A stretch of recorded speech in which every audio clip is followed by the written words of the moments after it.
the show. First Sessions Podcast, Big Cat in control. Talking professional wrestling from head to toe. News stories, independent wrestling, let's go. Breaking down the matches, analyzing the fights. Big Cat's got the scoop, shining the spotlight. From the big leagues to the underdog fight. First Sessions got you covered, day and night. With the roar of the crowd, we dive deep inside. Uncovering the secrets we can't hide. Body slams and suplexes, we abide. Burn sessions where the wrestling truth resides.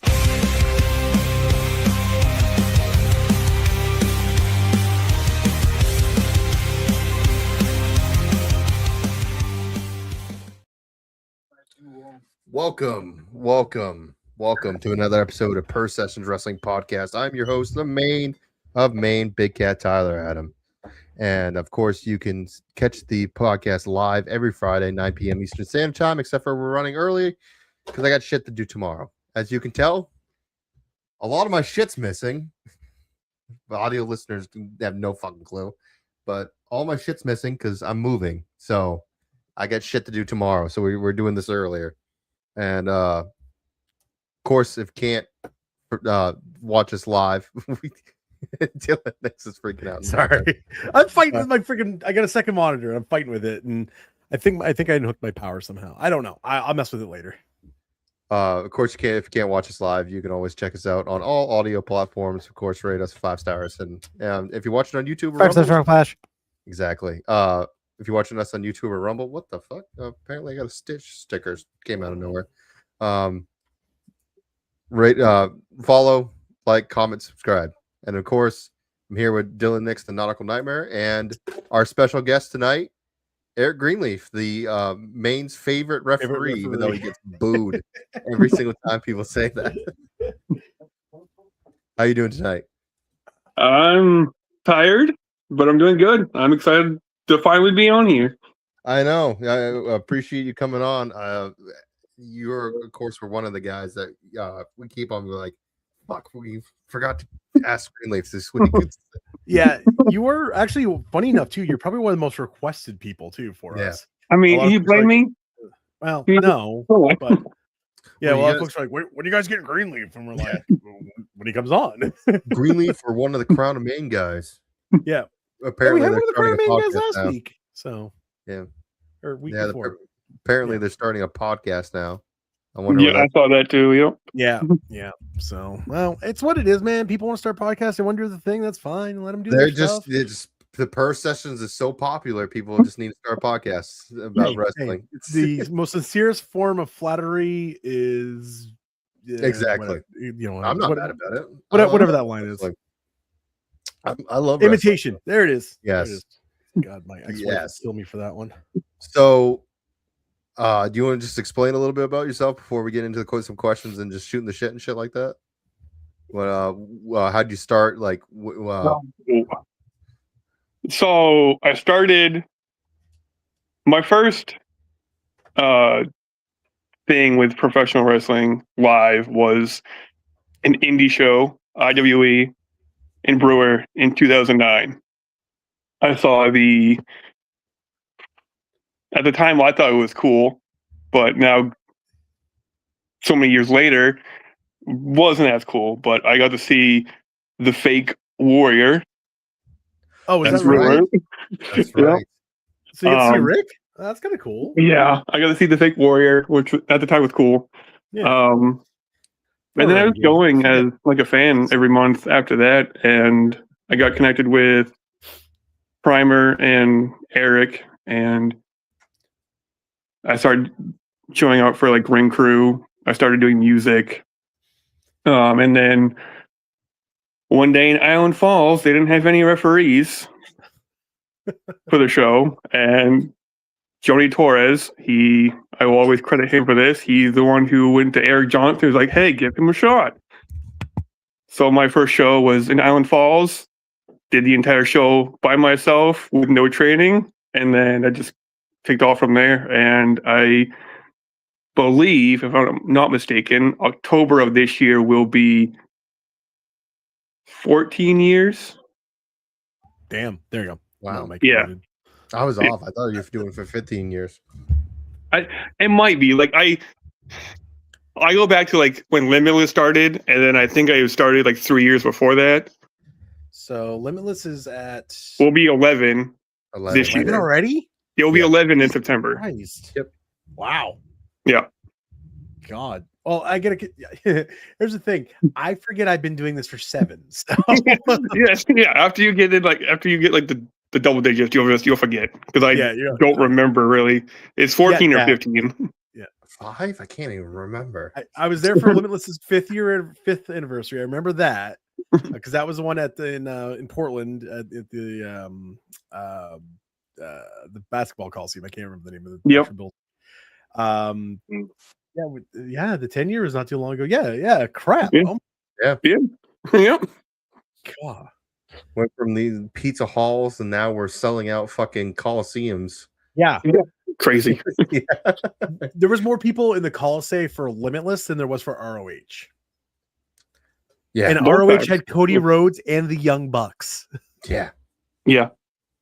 Well, this Coliseum was just crazy because we had both WWE and AEW fucking championships being I was defended. gonna say no, because that's where I got that signed. There you go.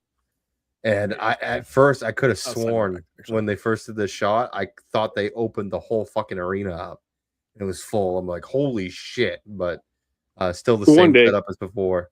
Yeah, that's probably a pipe dream one. So one day it'll happen one day. Yeah, I didn't get the numbers this time from Randy, but I know last time he sold over 2,000 tickets. I wouldn't be surprised if it was the same amount. I think the first show was just over 2, and I think this one was somewhere around like the 2,100 range. Damn. Yeah. Damn.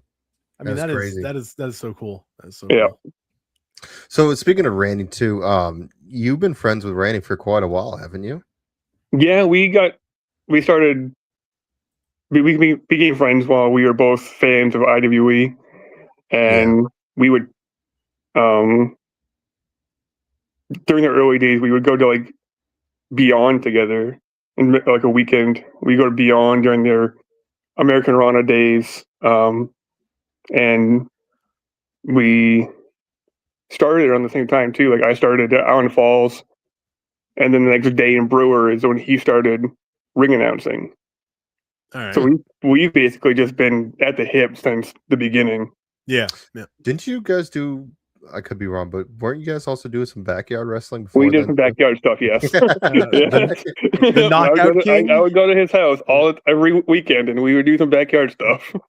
I was gonna say, isn't that your name in the group chat still? Is like the Knockout King? Is it Ian Wilson? Yes. I think Ben did that actually. So why the switch? Why going from wrestling to deciding you'd rather be a referee? So it was like 2010, 2011. I started training. I did a couple and just I took a break from it. And then I came back and I did some more training a few years later. And I'm a newborn giraffe on ice. I can bump. I can't bump right.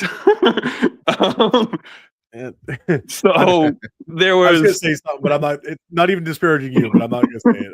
I will be nice on this podcast this evening. There was a time. Yeah, there was a time within like a month span of training, and we were only doing like 2 or 3 training sessions a month for IWE. Yeah. I had probably like 4 concussions. Oh Jesus! Yeah. Wow. Your chin, Greeny. Tuck your chin. Yeah. So I'll tell you, it was clotheslines. Oh yeah. Couldn't do clotheslines. My feet would not move. Was it one of those situations? And I've done this, taking them where sometimes you they're coming, so you start going back just a hair early. Then you take it like right here. Yeah. Yeah. And then my feet don't move, so the first thing that hits the mat is the back of my head.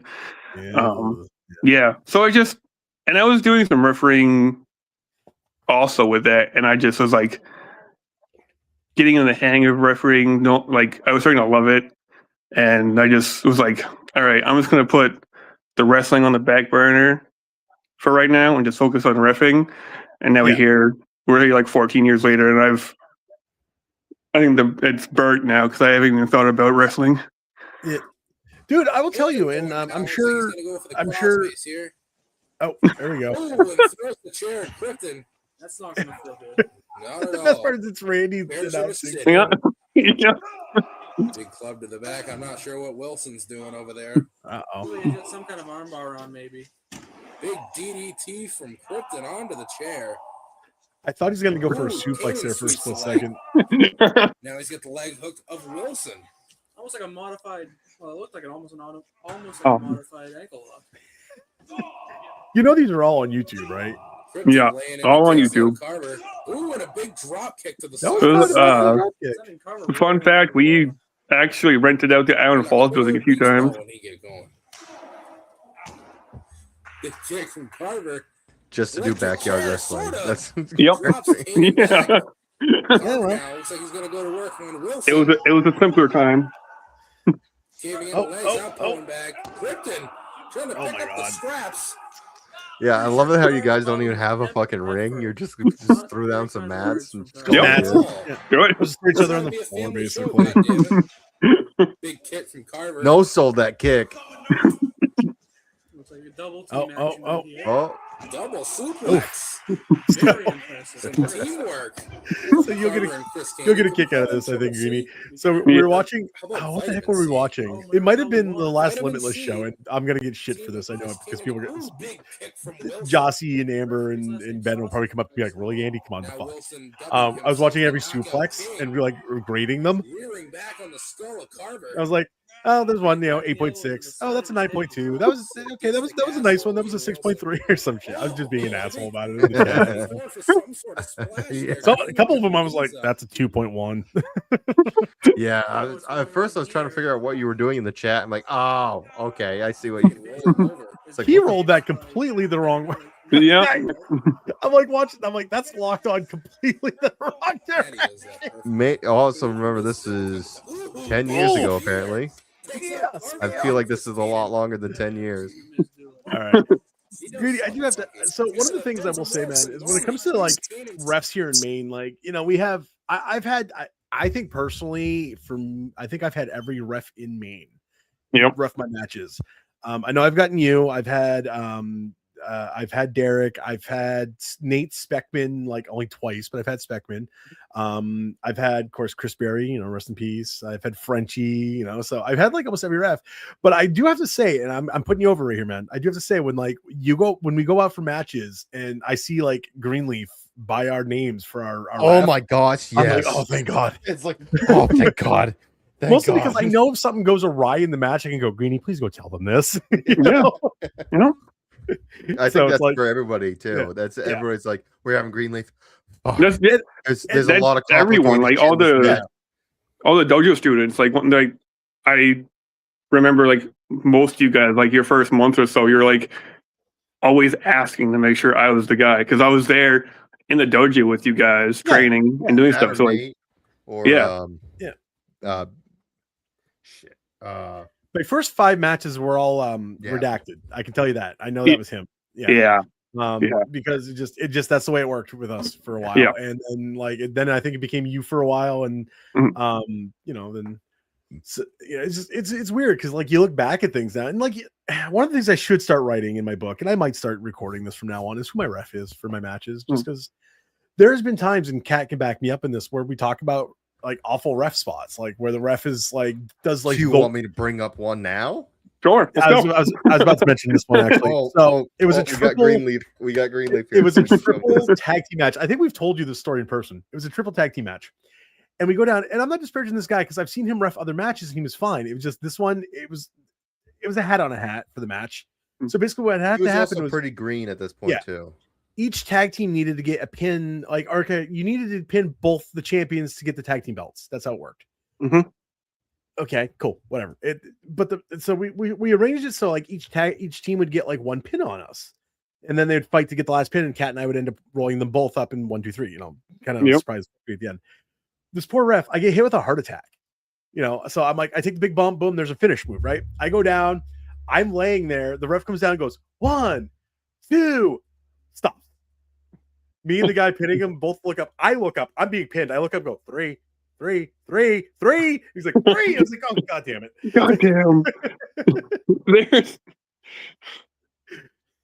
Okay. So I just rolled out and looked I'm at pulling cat. up right now. I'm finding it. Yeah, it was so. Like-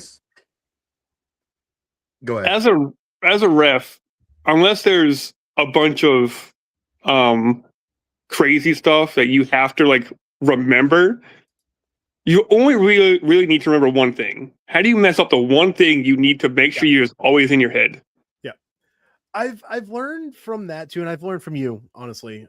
Is I tell my refs this now, and they're like, "What's the finish?" I'm like, "The one I don't kick out of." Yeah. Just count everything like I'm After dead. after you work with certain people enough, you don't need to ask anything. Yeah, I know you come up to me and go, "What's the finish?" I'm like, "This." Okay, cool, and then we're off. Well, it's the same. You're even noticing that in WWE where it's happening, where even the refs are just planning the spot instead of tapping. Mhm. Like I can't remember what I think it was with Nia Jax and somebody else. I can't remember, but she went 1, 2, and like she kicked out, and she never kicked out. Yeah, And even it just yeah, looked- 'cause Yeah. Nia kind of went, "The hell." he's like, why didn't you count to 3? What the fuck? Yeah. Anyways, this is the fucking spot. Here we go. All right, boom. Take the finish. 1. Yeah. Yeah. Okay. You're just gonna go 3. He's like, what the fuck? Okay. So yeah, so it's nice to. This is why you always like. I always put my refs over. I'm like, just count the 3. Yeah. It's not hard. No. It's Okay, apparently it is. I do have to bring up something because I saw Ethan yesterday and Ethan Scott, and Ethan started laughing. He's like, "Oh, you have Greenie on tomorrow." I'm like, "Yeah." He's like, "Ask him to tell you about the time that Jason Rumble concussed him." Oh, I went, Oh, "Wait, I what? didn't This hear happened?" story. I was like, So, I'm like, I have okay. to So ask. we're gonna talk about ref bumps now. Okay. Well, you are quite known for your ref bumps, so this does make Yeah. sense. I am. I've had some gnarly ones. I've seen a couple of them. Well, we'll talk So- about that after. I gotta ask that one after, but to finish The- the story. Jason Rumble one was a random IWE show before I stopped doing them. It was Ace Romero and Jason Rumble, and it finished with a DQ on, I think it was Jason Rumble. First match of the night. Jesus. First match of the So DQ Ace, yeah, because Ace wins, and I raise his hand. And he go in the corner of his mouth. He goes, "This crowd is not alive right now." So he goes to check on Rumble. He comes back. He goes, "Take a package." This is my first time ever taking a package pile driver too. I'm just like, okay, sure, we'll figure it out. Yeah. Gives me the package, and then at the corner of my eye, I see a flash run by me, and the next thing I knew, I see Jason Rumble flying off the top rope, kneeing me in the corner of my eye, busted me open boxer style. Holy shit. Yeah. And I go to the back. I'm two-faced. Half of my face is all red. And there's a video of it during that night. I don't know if it's on YouTube or whatever, but he literally runs up the turnbuckle, and instead of just catching his balance for a second, he just goes off balance, 1 foot, and Who he is just it with again? Jason Rumble, versus who? Ace Romero. Cat's gonna try to find it now. It was just, he just Oh God. ran it up, didn't take his time, and just kneed right in the corner of the eye. Oh Jesus. Man, sorry. No, because like Ethan mentioned that, and I was kind of like, oh yeah, I'll definitely ask, but that's just that's just gnarly. Yeah. And, like we've all been hit by stupid shit, like at the most inopportune times, but most of the time, like we know it's coming. Yeah. I can only imagine looking up, being like, oh, that's gonna suck. Yeah, like the Ace one was like, I had a couple of seconds to like prepare because he didn't just do it. He like told me he was like, take a package. Yeah. Okay. Turns around, gives you the kick, hooks you up, you go up, go down. Yeah, okay. But there's nothing with Jason. Like, it was just I'm down, and then my fucking head bounces off the mat into his knee. And it was like, I'm coming, kid. Ah! What's the Guerrero kid? yeah. So Oh my that's God. probably one of the worst ones.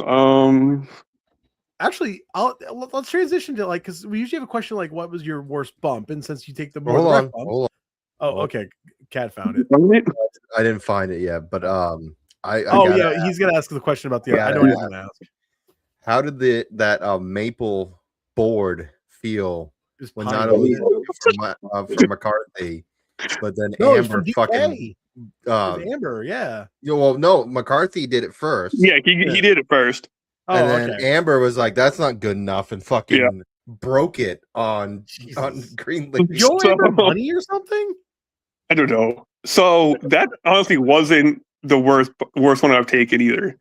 The McCarthy one hurt more, surprisingly, because I was expecting a cookie sheet or something. Yeah, piece of wood. And then I turn around and it's just the board. And then I saw Amber grab it, and it was like, okay, well, I'm on my knees. I need to try and get in a better position. So I tried to over my back, but it didn't work. Yeah. And she got my shoulder on it. And it looks like she went right across your head with it. Oh yeah, that caught the edge of that, didn't it? Yeah. God damn. Oh. Ugh. Okay, yeah, I can see that where it catches you across more of the back than the. Yeah. But I was watching that live, and I was just like, Jesus. And that's not gimmicked either. No. I thought JP, I wish he was on here. He recorded it too, and he sent me the clip. He goes, "That wasn't supposed to break." No. And I have it still. Hold on. It's in 4 pieces. It reminds me of Ben with the lobster trap. Hold on. I don't think I have. I haven't had a hardcore match. Memorabilia. Yeah. Nice. The only thing I had that would have akin to anything like this, like the lobster trap or anything, was the banana from the street fight I had. It was, me and Johnny Pierce versus the Pathway.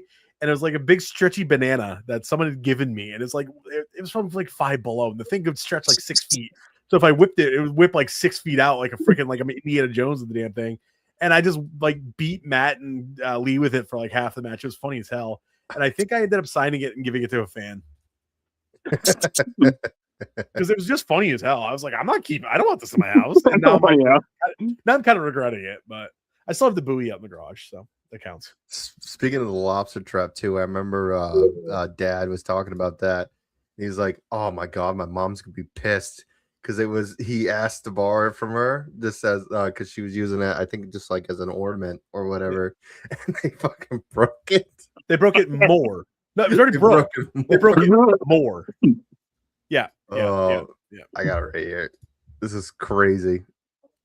Again, not gimmicked. Yeah. No, this is a real lobster trap, by the way, kids. Like, and they stuck. Real old school lobster trap. It was intended not to break. Yeah. No, the trap was gimmicked. We gimmicked it. Oh, it was? It still wouldn't break. Ben and I cut that thing. Like before the match with MSP and him and Kirk, we gimmicked that thing. That's the same one. Then we gimmicked it again for that match, and it still wouldn't fucking break. Oh God! Look who showed up. Hey, don't even fucking start with me, dude. I'm starting with you with all I fucking want to start. I'm still fucking setting my shit up. Dude, my second monitor's not working. I feel that. Yeah, my microphone's sitting right here, so don't even fucking. Okay. You still you sound good. We don't hear airplane. I'm gonna switch over just to fuck with you now. So do it. I'm just gonna point it out every single time. Luckily, this headset was. I mean, it wasn't expensive, but it also wasn't cheap. So the mic on this thing isn't that bad. Yeah. So I have a solution until I found a relatively cheap mic that's on sale right now. That's like $200 something, but it's on sale for like way less. So I'm gonna pick that up relatively soon for a new microphone. You know what? I say that's cheap, and behind me, all the Funkos and shit that's sitting behind me are probably around like $5,000. Title Yeah, belts. well, Yeah. like I said, it's like $250 regular price, but it's Well, it's on sale for like $80 right now. So, Oh god. funny thing is that Levi's here. And you know what? We haven't played in a while. huh? I think this is fake. You think it's fake? What's that? Interview questions with Levi Spade. You think it's fake? You come. Easy. What do you mean? Hell So, yeah! Does everyone know who that is? By the way, I'm just curious. I The do. screaming or because The guy smacking the dude around. I can't remember. Yeah, I know Greeny knows. It's Dr. David Schultz. That Yeah. right there is actually what got him banned from the WWE. Yep. They fired him and banned him after that. Really? Yeah. Yeah. Because I figured that was like because other No, wrestlers had done the same no. thing. No, That, that was shoot. That was complete shoot. No, I I know, wouldn't but play other that. wrestlers have done the same thing when they said that wrestling's fake. Yeah, They but either like there's pop levels. them or the Yeah. like Roddy Piper. I think that was He legit open hand slapped him. There was no like I'll just like gimmick this slap. No, this was like fuck you. Right. So Greeny, going back to everything. I apologize for getting a little off track there. So we talked about like your ref bumps. Actually, what was your worst ref bump? Honestly, probably the Jason Rumble knee. Like that's the only Yeah. time I've ever been busted open, got something severely wrong with me. Everything else has just been. I make it look like I got killed, but I come back and it's nothing. Like the last one, the last show, I got super kicked by Dijak. Yeah, I saw that.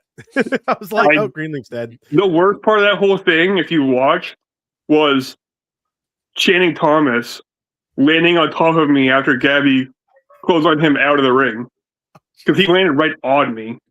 Oh my god. What about Beef versus Rip Bison? Oh, when they fucking nope, sorry, okay, that one. There you go. When I fucking tore my knee apart. Yeah, I was gonna bring up the one where you injured yourself. You know, getting busted open is one thing, but I felt terrible because for months I thought it was me.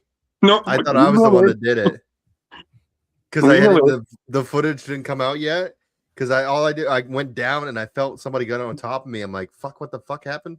And then you like, oh, my knees fucked up. I'm like, oh, did I do that? Did I do that? Oh shit. Greeny, that's just the order of working around cat. You just get hurt. So yep, I was just about to say the same shit. It was crazy. Like I hooked them up to their strap. As I'm moving back to go back in the corner so they can attack all the security guys.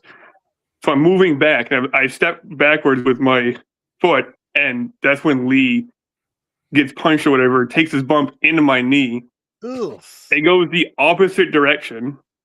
Gross. And I feel something like not right. So I get back up, and I hear a pop, and I go back down. And this is before the match starts. Yeah. So, and then I do the whole match anyway. Yeah.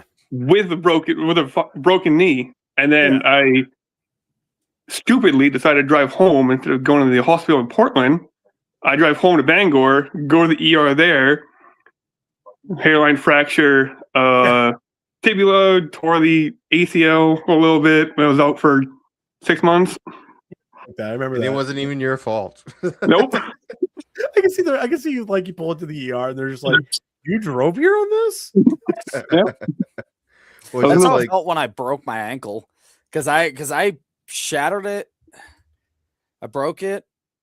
I want to say it was a Wednesday, and then I stayed Thursday, trained on it, drove 3 hours home, and then worked Monday, and then Tuesday was the day I went in and got it like x-rayed and everything, barely able to walk on it, and they were like, your ankle's broke. I was like, I know exactly when that happened. It happened 4 fucking days ago. Yeah. Yes, Levi. I know. I am sorry. Hey, I didn't say anything. You just brought it up. I didn't say shit. Yeah, okay. I know. What you're saying. man. But speaking of that, though, do you know that night with the security guards? You know who else suffered a massive injury? Dave Dyer from getting kicked in the nuts. He did. Dave still takes one of my, and I think were you in the ring for that? I think you were in the ring for that. Greenleaf is when MSP broke up for the first time, when Ben turned on them. And Dave comes in, and Ben turns around, pops Dave in the face. He takes like the goofiest sell off of that. To this day, I'm like, I've never let him let that down. He gives me shit about my shit too, so I can't say much. But it just that is still one of my favorite. Like, as he falling on the ropes, I was like, we gotta show that video now as soon as I can find it. Well, since Cat's looking for it, I had one question that I didn't want to bring up here because we're all here. Because you're here, Green, and we haven't talked in a while. I want to know what is your favorite moment in the ring with us? Because I have two that comes to mind, but like it could be us as a team, it could be the Seawolves, it could be Cat, it could be the Wild, it could be just one for each of us, whatever you want to do. But I have two in mind, and I'll talk mine first to give you some time to think. And I mentioned this one when Scrutch was on. I still look back on it. One of my favorite Let's Wrestle moments that I ever did was I popped you and Scrutch because I had accidentally left my Grind Pro shirt on, and we come out to the ring. I got in the ring and I looked over at you and Scrutch as I was taking my hoodie off, and I went, "It's a better promotion." And you and Scrutch popped like a motherfucker, and it almost broke me. And it's still one of my favorite moments. That, and when I need Dylan, because you fucking jumped up and face bumped when Dylan hit the fucking mat.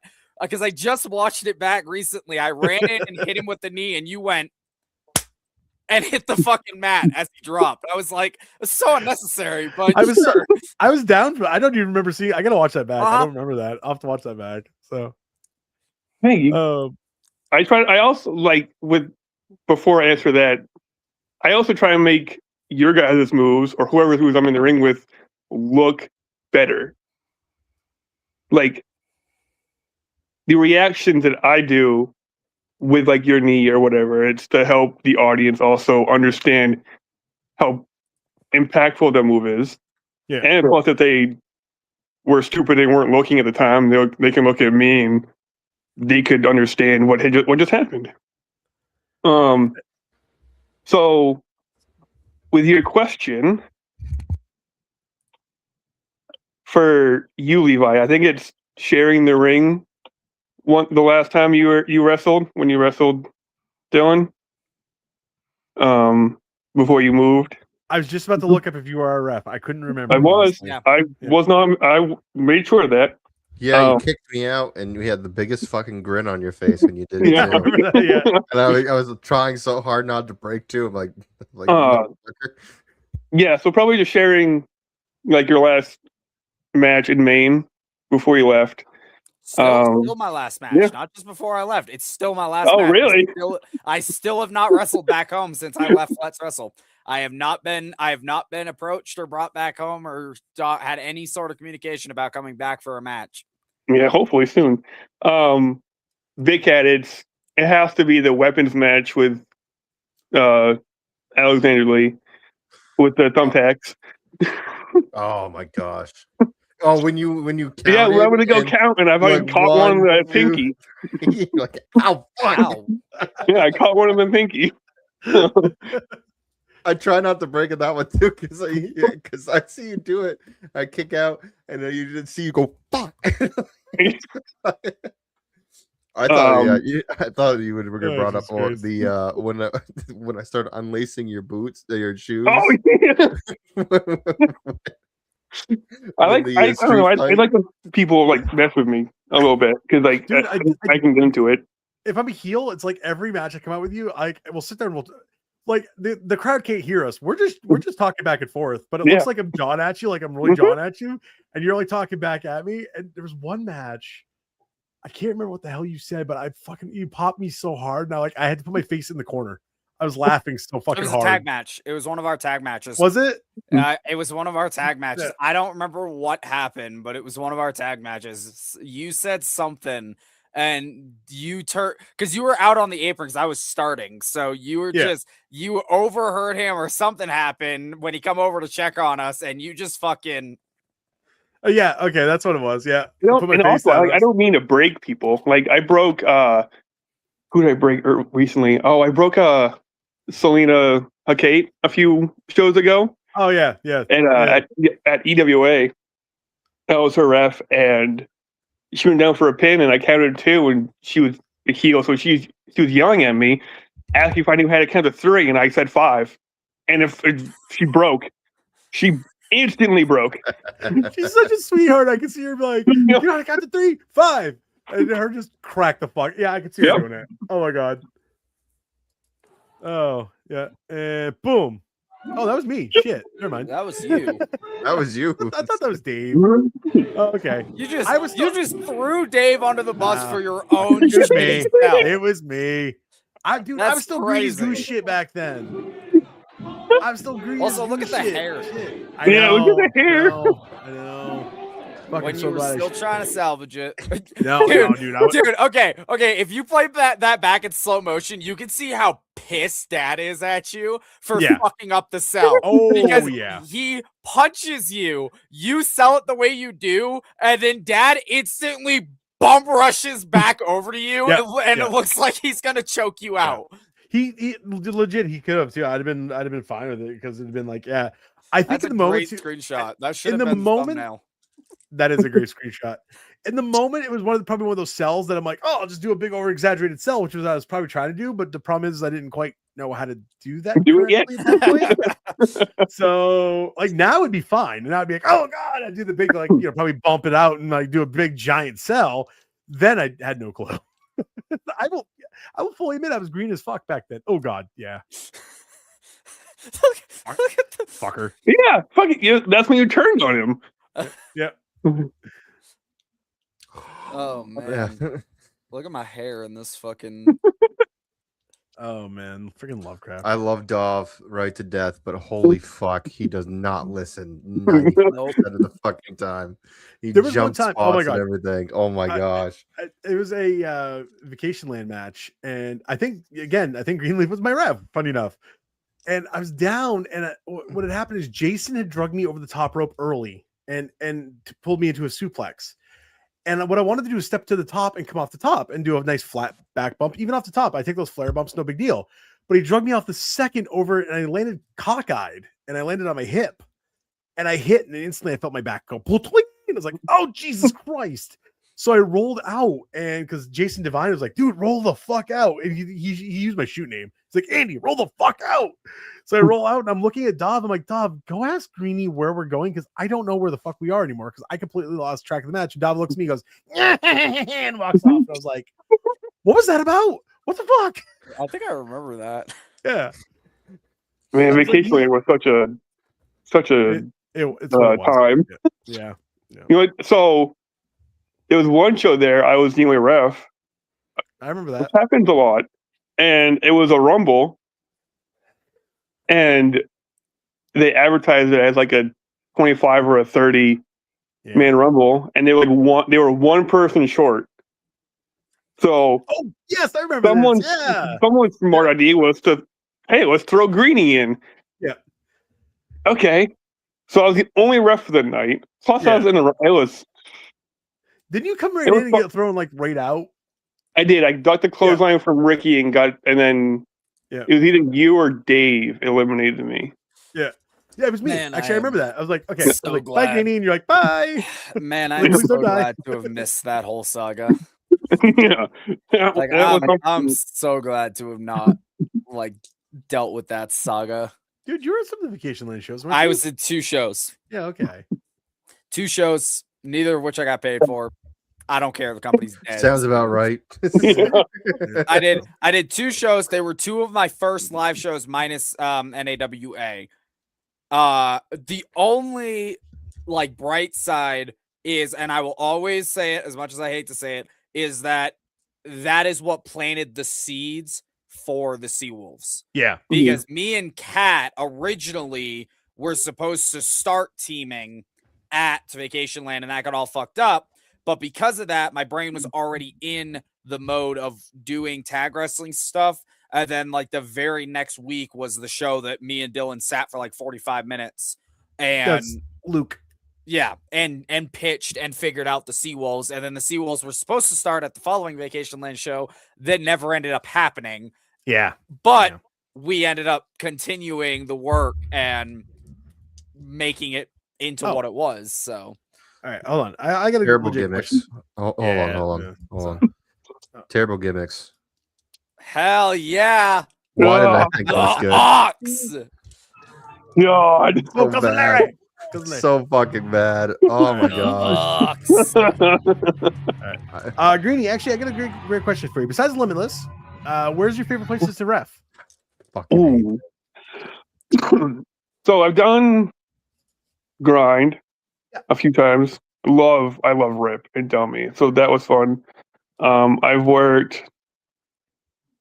It's hard because Limitless is it. Like nowadays, I do like the smaller ones in Maine, but Limitless is the one I care about the most right now. But I did grind. I've done NCW. I did it a lot with MSP when they would go down. Yeah. I did a couple of random shows like Impulse Pro in Vermont for Owen Brody. All right. Levi and I did that once. Yeah. So like Greatest match that isn't on footage anywhere. I know. So like right now, Don't you love like that? so right now I'm stuck. I just do the main stuff, but like I'm hoping once winter's over with, because I don't like traveling in the wintertime. Yeah, I don't blame you. Once like summer hits, I want to try and get into chaotic finally. All right. Because like when I first started, my goal was like chaotic and beyond, and that's only because like beyond was kind of like the Limitless is now, the big names, the huge arenas, and now they're still doing good, but they're not a goal anymore. Yeah, no, I feel that. It's also too with what Beyond's like every week, isn't it? Yeah, it's the wrestling open every week, and then they seem to have like their big Beyond shows at least a few times a month. But yeah, it's not really a goal much anymore. But I would like to get into chaotic and then going further eventually. But right now it's just chaotic. Got a comment here. It was weird seeing Greeny at EWA last show. Yeah, that was that was one I wanted to check off also, and just the stars aligned, and I was finally able to do it. And I definitely want to go back because it was a lot of fun. Oh, I bet. I haven't been down for one of their shows yet, but every time I'm at Gino's, Doc Heresy and I like have a 20-minute conversation about it. He's like, Dylan, you should come. And I was like, you should, man. Heresy is over as hell. Oh, I bet. EWA. Doc's great. I've worked him a couple times. Funny enough, I have worked him in Maine once. It was actually Gino's. It was Hess and I versus him and Bobby Ocean. Mm-hmm. But I haven't worked him. I've worked him in Mass once too, I think. So Dylan? no, I'd love to go. So. Dylan, Yes. you've only worked him once in Maine? Really? You sure? Did we work him? I was literally just in the process of saying yet another one of the best matches that isn't on film. Where was that? Gino's. Was that Gino? Was that you and me? We worked with Gino's too. Shit, that's right. You and him and Booker. That's right. We worked that's right. Booker, Heresy. Yeah. We worked Booker and Heresy because that was the first time since I started at live shows that me and Booker the stars had finally aligned to put me and Booker against each other. Yes, that's right. And it was a great match. That match was fucking awesome, but there's no footage of it. Same thing with the one down in Vermont. The neighborhood, we wrestled the neighborhood, Monty and Kid V. I love those guys. And we wrestled the fuck out of them. It was great, minus Monty. Called the match in 5 minutes. Dylan out. Oh, yeah. Called it in 5 minutes. Hell, I called it in 3 minutes with them before Dylan even got to the show. Yeah. By the time Dylan got there, we were already fucking called. We were like, yep. I was like, Dylan, this is what we're doing. It was a great fucking match. Besides Monty almost KOing Dylan. Knocking Dylan out. He came off the top of the moonsault, and I was half a step too close. and he caught me right here in the And he cheek with his knee. Caught it I went right down in the and fucking head, and I heard it too. Oh, dude, I I heard went it down as and I soon was as it so happened. I fuzzy. went, Yeah, he's fucked. yeah. I was fine, but I get knocked for a loop, and I was like, oh god, and I for a minute I had no idea what the hell was going on. I look up and all of a sudden they're finishing the match. I was like, okay, good, we get to the finish. Yay. Luckily, it was the last thing because Yeah. Monty hit it on Dylan, and then I came in and got caught for the finish. So luckily, Dylan didn't need to remember anything. But Yeah, it wasn't my- it was one of those. As soon as it happened, I saw, because I love having these moments with Dylan. As soon as it happened, I saw and I went, well, he's done. Yeah. Speaking of footage, there is footage out there, but it's fucking shit quality. The Wild versus Timu MSP. Yes. That was That was actually a at pretty good match, Supernova. even though it was Oh. a friggin' midget ring. Yeah, we worked in a 12 by 12. Oh, that Awful. Yeah. I've worked those. I can't. So many Oh. people got hurt. If you're a ref So in a many ring people. that size, do you just stay on the outside and just slide your hand in and No, tap? I kinda- so Yeah. that was IWE did that like once or a few times. They did the 12 by 12. I literally For just stayed half in a the year, corner. I remember that. I literally stayed in the corner. I told them work around me. I don't know if I can't move. I'm not moving. I can't So move. you're like, Like, I'm standing here, motherfuckers. You do your yeah, shit. I couldn't move. I'll tap the turnbuckle for your count. Better fucking pay attention. Yeah, so many people got hurt that night because Oh my nobody God. was used to 12 by 12 ring. Oh, I think like 3 or 4 one of those, people got one fucking of those hurt. many matches, one of those many shows that I don't miss. That I don't Oh. care about the fact I left. What is well, yeah, let's go into that. So Greeny, you talk about your worst bump. What's the worst bump you've ever been in the match? Like been in the ring as a ref Scene? and seen? I was gonna ask Oh. that, but I wasn't sure Yeah. if you guys had talked about it. No, we haven't yet. I mean, I think I know one. that was in a match with Ken Broadway. Oh Yeah, one of the House of Glory students yeah, I know back Ken, in the yeah. day, and he had his opponent against the turnbuckle or the post outside, and he went to do like a bicycle kick, and his opponent moved, Ooh. so he Yeah. got the post, and his knee just buckled and ripped. Ew, gross. Ugh. Oof. You know the worst part Yeah. is I have you know what the worst thing is I have a spot that I do something similar where I'll have someone gets the ring post and I'll run and I'll do a running knee into the ring post. That fucking. Back when I had my sucked. AMA knee pads, I had this nice thick AMA knee pads. I didn't feel it.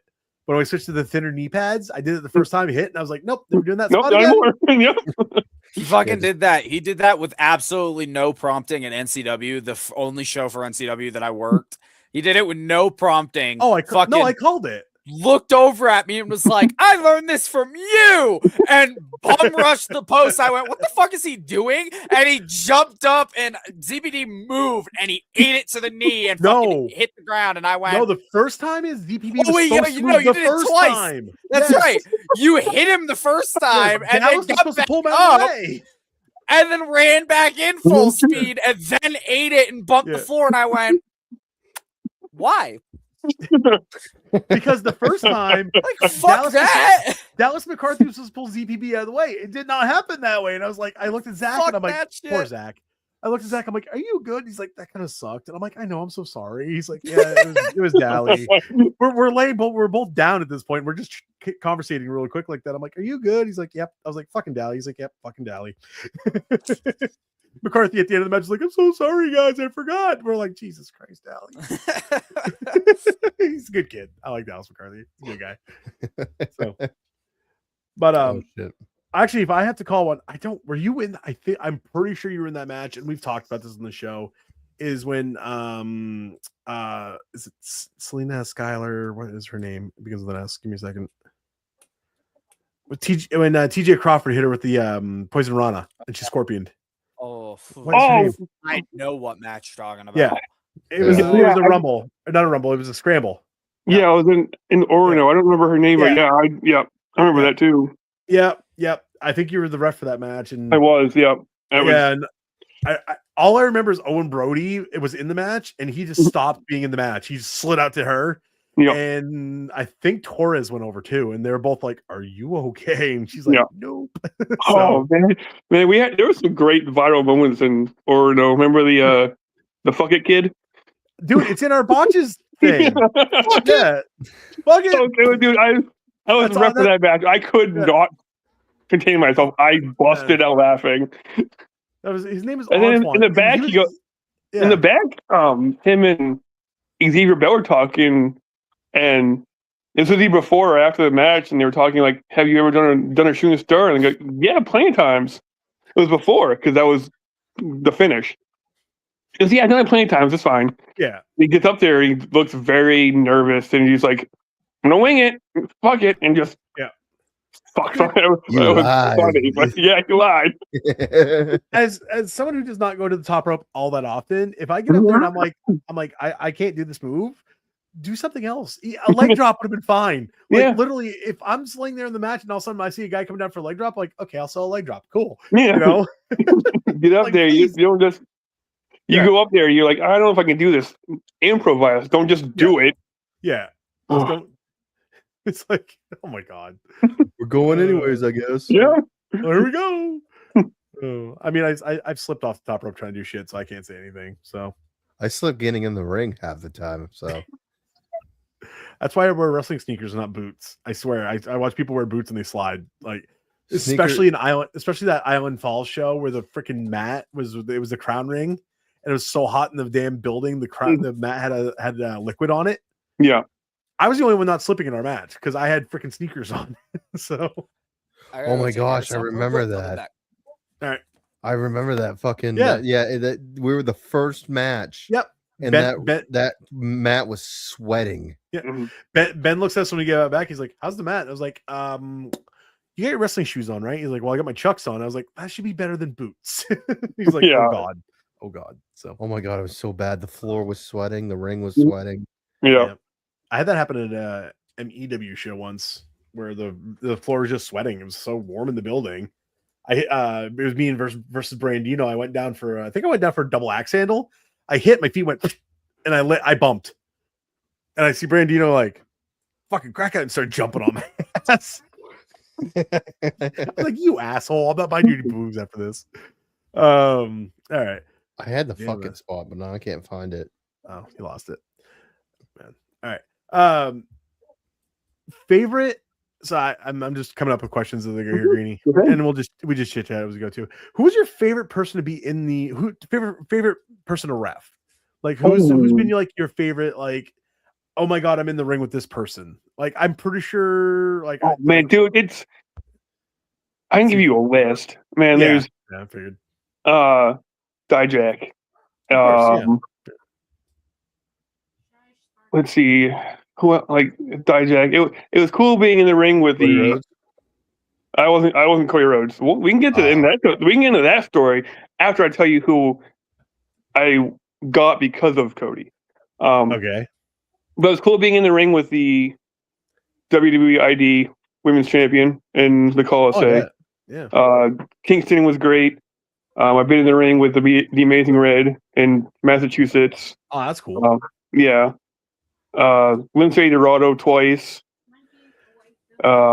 We pick on Hess still for that. Yeah. It was funny. I was his final match before he signed, and that was his first match after he got released. Yeah. It was cool. So Hess is watching this somewhere in Iraq. You're like, you motherfuckers. We got Cody, and Randy was like, I asked Randy at this time. I was asking Randy for stuff, and now it's just me and Nate talk about who we want. Yeah. But now Randy's like, you guys figure it out. Yeah. So I asked Randy for Cody, and he said, sure. But Cody was doing like the New England scene. He was doing like a trilogy or something with JT Dunn. Yeah. And JT had his ref that he liked. And Tony P, and I love Tony P.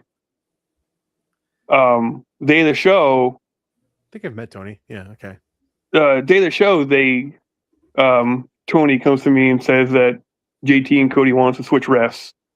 Where the thing that the one in Limitless was like Cody and JT3, and Tony was the ref for the other two. And man, I was pissed. Like I was mad.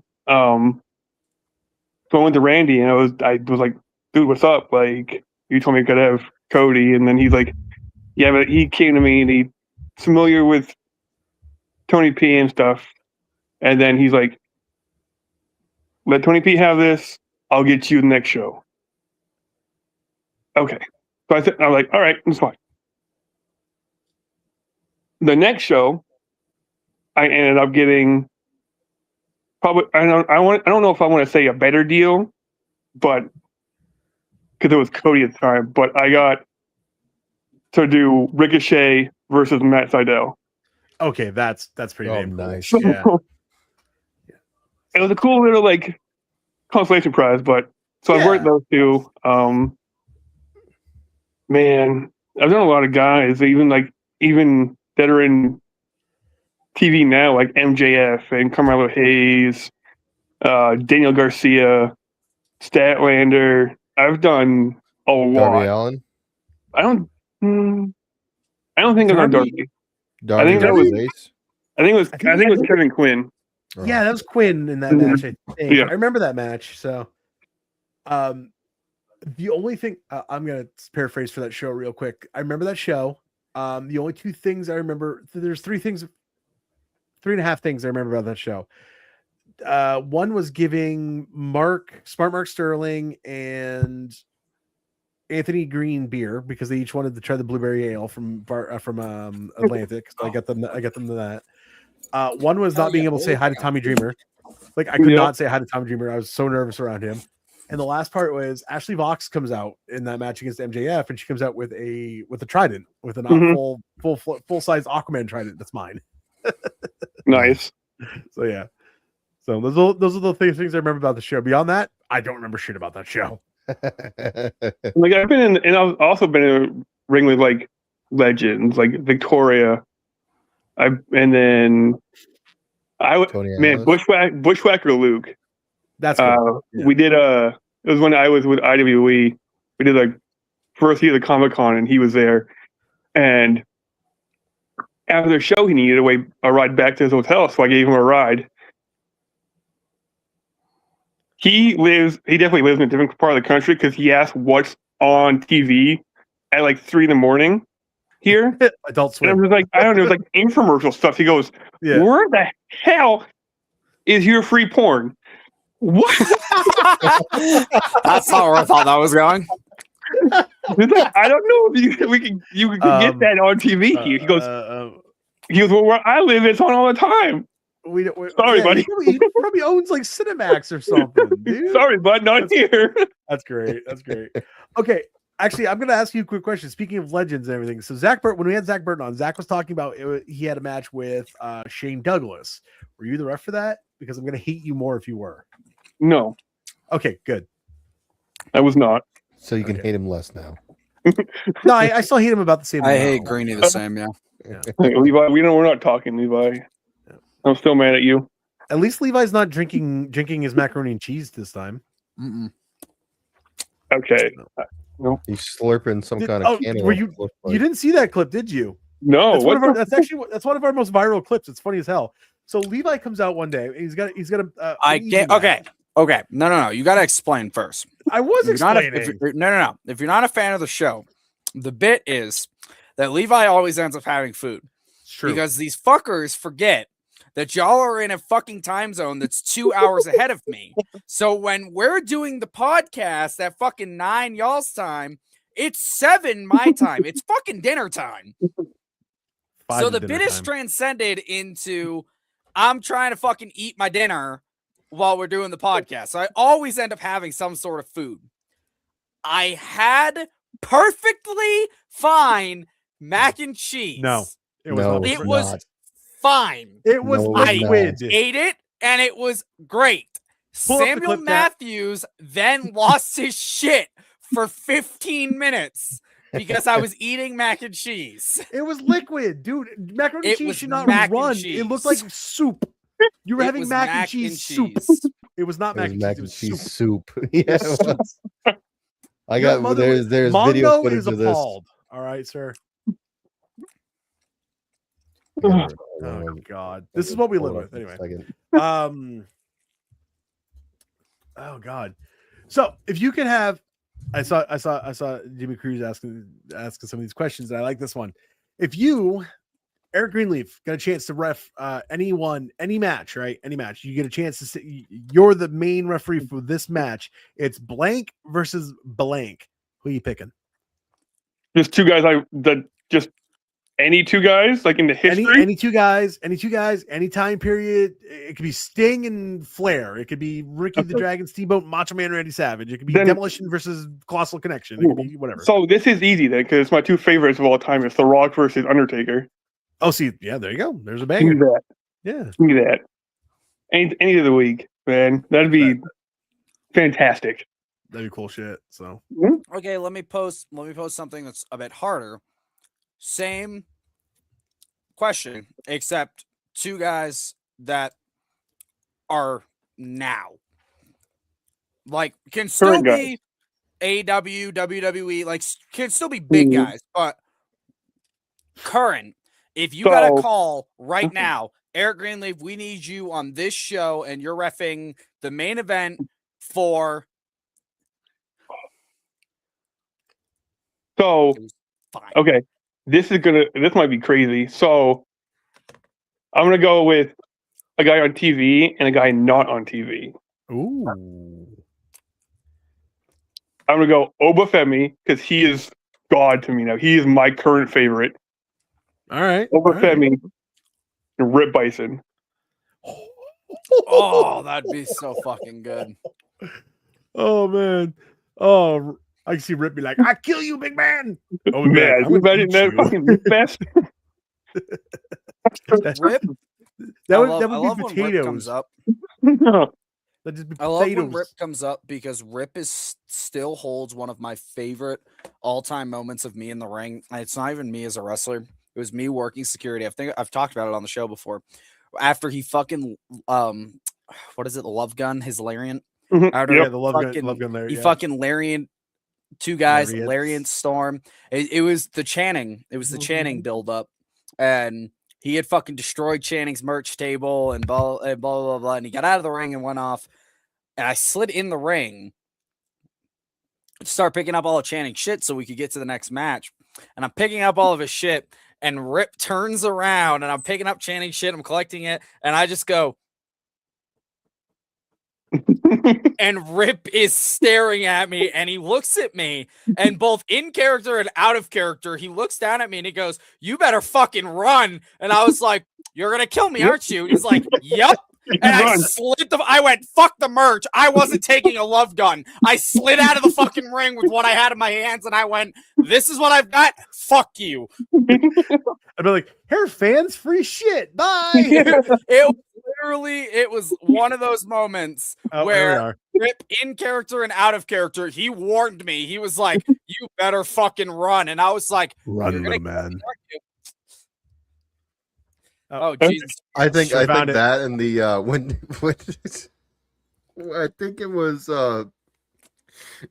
when Doug Weiser, I don't know if he was videotaping or what, but Rip comes out and just fucking chases him, and he's running like around the fucking arena trying to run away from Rip. Fun fact, like, oh fuck, real quick. shit. Dude, when Since Rip we're comes out with that talking freaking strap, just run. It Yeah, was a chain at that time. either Since we're one. talking You about he Rip comes out and and and run. everybody. I actually found out very kind of cool that we were out and I was talking about getting Rip out to Colorado because I think he'd fucking like be a perfect fit at Battleground. His character would be fucking great. And one of the guys that was at the last show, his name was also Levi.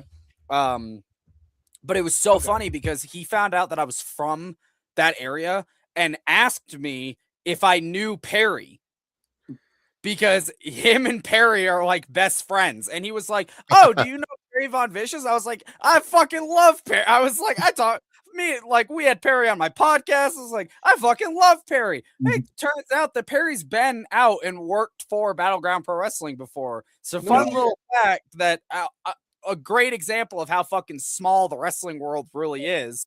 Even when I don't think anybody knows anybody from the East Coast, turns out Parrot used to be big out here and wrestle out here all the fucking time when he lived in this area. No shit. Huh. But here's this That's clip kinda of wild. Levi. Hold on. I got Levi, is that ice cream, Easy Mac, or soup? Yes, Yes, Easy Mac. Why is it so watery? Why is it so watery? Why is it It's so it's noodles and it's sugar. Is it macaroni and cheese soup? What is that? You might as well stick a damn straw in it. I'm offended, sir. I'm offended. How the hell dare you Long before ruin JP good arrived. macaroni? Not even good. You ruined the name of macaroni and cheese with your soupy disgrace. This is absolutely uncalled for. And this is how we stop Matt from ranting. I forgot I did that. Oh no, he kept And I'm ranting. not done because this is absolutely uncalled for. fucking Hold on. dying? I got We're all fucking Oh dying. my God. Welcome to our world, man. Now he runs a cult. Yeah. Yep, he does. Oh my God. shit. Oh, what is this? I remember that episode. It was soap and it was gross. I don't know what they're talking about. I wasn't paying attention. The Anyways. mac and cheese, dipshit. Oh. Don't get mad. Don't get all go. Well, I'm not mad. I already referenced that comment like 25 fucking minutes ago. You Okay, are so I was looking behind. for the fucking clip. I'm sorry. But anyways, I got a question here. What do you have any crazy road stories? Like I know one I think I can't repeat on the show. Anyone with MSP, any road car ride with MSP, they were a blast. Oh yeah. They were very not like they were educational because we would always just they would pick each other's brains and I'd just be there listening. But just any road trip with MSP, because that's really the only road trip I would do with wrestling. I was about to say the one road trip I never had was with MSP, but that'd be a complete fucking lie. I went down with MSP to a grind show. Oh, it was. They were. I went to grind with Ethan Scott and Speckman, but just the car rides with MSP were just amazing. They I are went fun. I 3 or remember 4 grind shows. The very first one was Jossie and Amber. That was I don't remember that car trip, so I don't know if that's a good thing or a bad thing, but I honestly don't remember. Probably a good thing. Well, Yeah. it kind of gets overshadowed because my second time going to grind was the trip that me, Scrutch, Donkey, and Randy went down to grind. And it was a fucking that whole fucking day is a trip. I've never seen Randy so mad at 3 a.m. when we get to Portland and find out that we don't have a hotel room. Yep. oh, I've been in that situation too with Randy. And then they introduced me to that place in Portland that's like I don't know if you guys would know what I'm talking about, but there's like a breakfast place in Portland that was like a staple if you were in the area for breakfast time. They introduced me to that place, which was really fucking good. But I'll never forget Scrutch like making sure I didn't kill somebody because I passed out on the car ride home and a fucking giant chunk of ice flew off of a UPS truck in front of us and smashed into Randy's fucking car. And it was so loud, I sprung up and Scrutch thought I was going to kill somebody and just looked over at me and he was like, "It's ice! It was ice!" And I was like, okay. Back to bed. That's exactly. I went, okay. And then I just leaned back over and fucking went back to sleep. That kind of reminds me of so I did 2 road trips, 2 good road trips in the MSP. I'll paraphrase both of them really quickly. One was the infamous B story. If you haven't heard it, then I think I've told it plenty of times. I think you've told it like 5-6 times now. Yeah, that's why I'm saying the infamous B story. I'm just gonna go off that. The second one was actually it was me, MSP, Jason Maverick, and Drifter, and we went to NCW. Me, MSP, and Maverick all worked at NCW, and then we went to New Jersey. And the reason we went to New Jersey is because they needed just a couple fill-ins, and they're like, Jason, Andy, what are you guys doing? We're like, they're like, you're coming. We're like, okay. So we ended up working a show. Now, here's the funniest part about that show, which still makes me giggle, is I was supposed to be the heel and Jason was supposed to be the face. Jason goes out as a big lumbering country boy in New Jersey, and they just instantly hated him. There's nothing he could do to get that crowd back.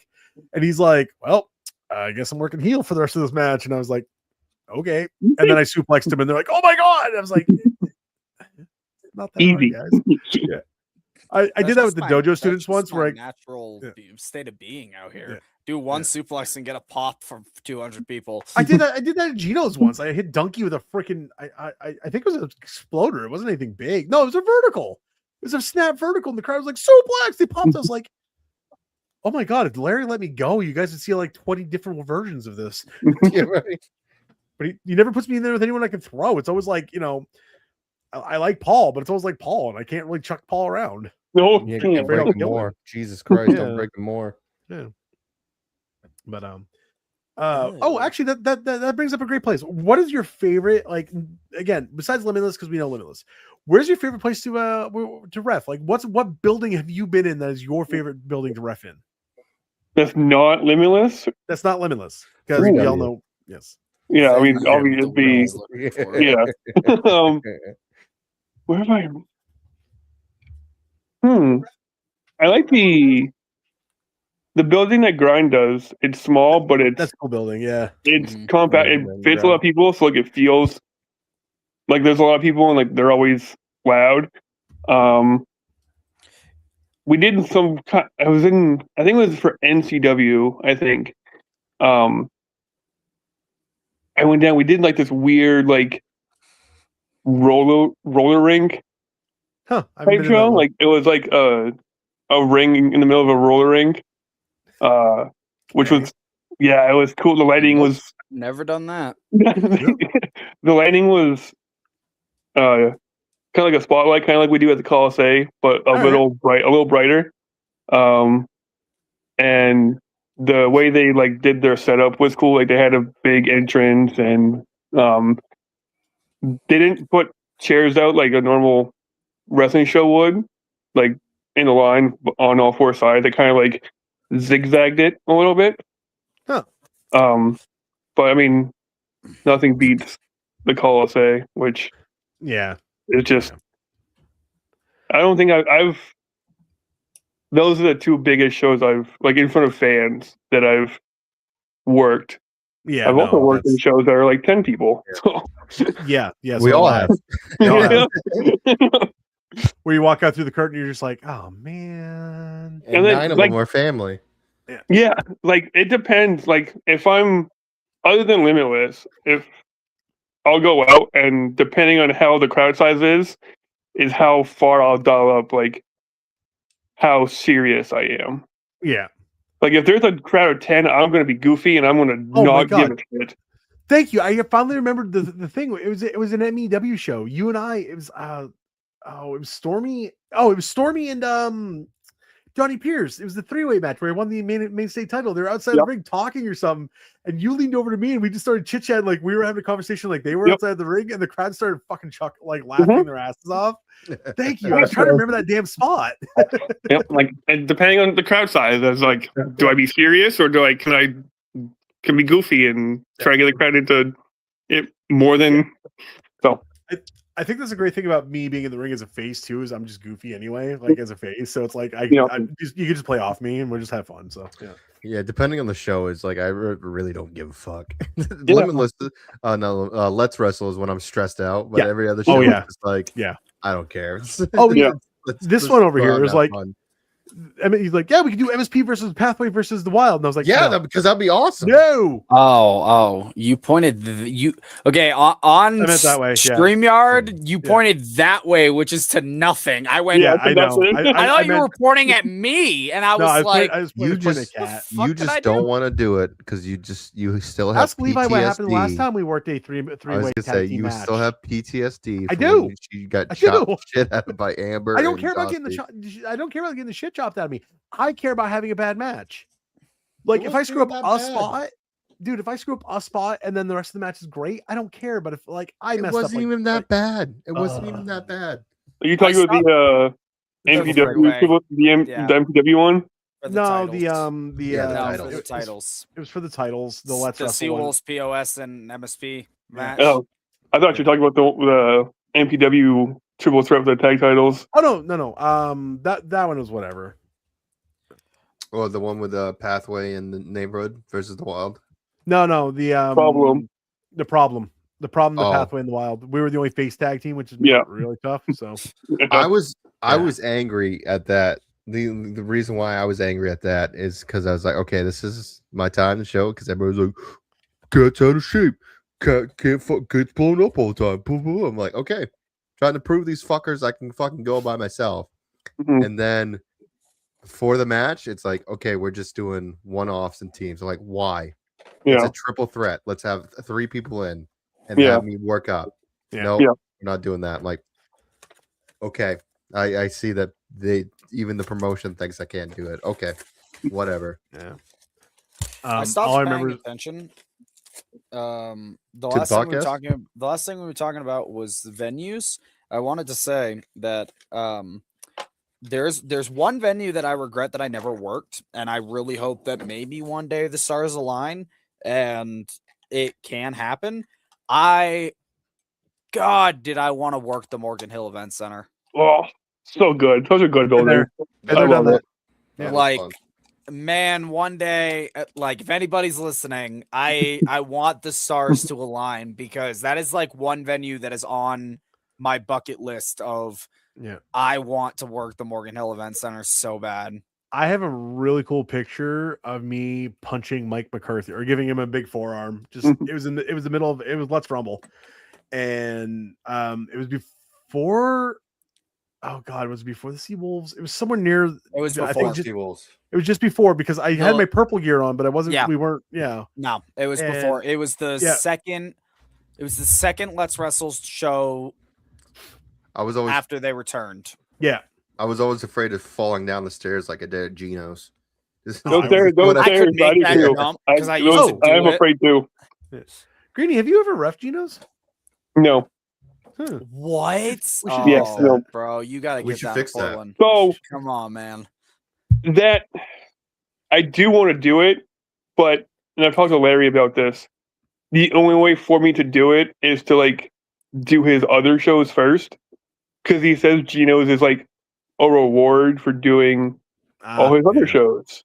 And quite frankly, I don't really. That's why I haven't been booked. I don't really care enough. That's why I haven't been booked to Gino's. All right, that makes sense. I get booked. I think that's the reason Larry does book me Gino's, because he's always like, "Hey, you available for this date?" And I'm usually not doing anything else, so I'm like, "Yeah, sure, whatever." He left me on red. Then he's always like, "You're gonna be a heel." On red. I offered to do. I said I'm available for my booking. 200th show. He made me freaking take an L. I was like, "Come on, Larry, can't let me take a win against Jeremy." Larry did my fucking ass. Dylan Nix loses every match. Damn it! There was a while it was true. I think in a year and a half of wrestling NAWA shows, I think I only won the one Rumble in my hometown. Yeah, dude, I'm the same way. I don't have a whole lot of wins for Larry. I don't recall any other win, dude. Crown of Maine in front of my family. I think I had 2 wins in like 5 years. Are you the Worcester County champion? Yes, one was for the belt. What the fuck are you bitching about? You're actually Worcester County champion. As he loses that next show. Oh God, that'd be so fucking funny. I do have to cut a promo for them tomorrow. I forgot to cut a promo. You better fucking do it, or you're gonna be dropping that belt. Yeah, I'll do it tomorrow. And Lewis hit me up today. He's like, "Hey," and I was like, "Shit, I forgot. I'm so sorry." So I'll do it tomorrow. I'll probably show up to that show even though I'm not booked. That fucker. Yeah. I'm thinking of taking a trip up there too. Come on up, man. It's fun. A great time. Van Buren. So the crowd up there is usually about 75, 80. It's like 75 to 100 people somewhere in that area. But it's a small building, so that 100 people, if they're up, they're up for a show, man. It's loud in there, So like your music hits, especially once they get to know you. Your music hits, and they're just like they come up and they're just excited. I came up with my freaking my Maine jersey. a couple shows ago, and I hear someone go, "You're not a black bear," and I'm like, "Actually, no, I'm a Bengal from just up the street, jackass." He's like, "Oh wait, you're from Fort Kent?" I'm like, "Yes." He's like, "Oh, you're actually from Maine?" Yes. I grew up in Fort Kent, you asshole. The only thing that I regret with Crown of Maine for the one show that I worked, Crown of Maine, is I cannot remember his fucking name, but that explains why we had a face-off moment where it was the four of us, and it was supposed to lead to like a 4-on-4 like style match. Yeah, and there was a moment where the manager, like I was standing there, and the manager was jabbering whatever. I cannot think of his fucking name. That was probably. I wanted to super what is his kick real him. name? So fucking like He's because he was the just owner standing now. there running his mouth, and I wanted to super kick the fuck out of him, and I didn't. I decided not to throw, even though I'm saying, even if you're not expecting a super kick out of me, I can get my foot fucking 2 inches from your face and make it look good. And I told him when we went out, when we all funneled to the back, I told him, I was like, dude, I wanted to super kick you so fucking bad. And he looked at me and he was like, I wish you would have. He was like, you should have super kicked the shit out of me. Because the whole idea was if if there we go. Hyper Putang touched them, then Putin. Whatever. Putin. Not Putang. Whatever. Something different, dude. He's been hanging around me too much. Some Hyper Putang. Like fucking then like the whole idea was if they touched them, then Jesus Christ. they'd no longer be allowed at Crown of Maine. It was some storyline like that. Yeah. But I didn't care because I wasn't them. So this whole time he's sitting there jabbering at him, and I'm like, man, I should just fucking super kick the shit out of this guy. And we Levi, went out back, and I told him, and he was like, you should have. Should have. Because it wouldn't have fucking mattered if you did it. Here's the funny thing. So that's Mike. Mike is actually now the owner of Crown. That's so funny. Yeah, he's transitioned out of the manager role. Him and his wife actually bought Crown from Vaughn. So that's so funny. I could say that I super kicked the owner of Crown of Maine. Exactly. That'd be great. Damn it. That would have been such a good accolade to have under my belt. I had my best, still the best match ever I've had. Eric? Crown with Eric.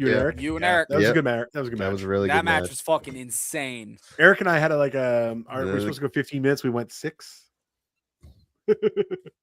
I think Eric was just done. He was like, "We're done with this shit." I just love it.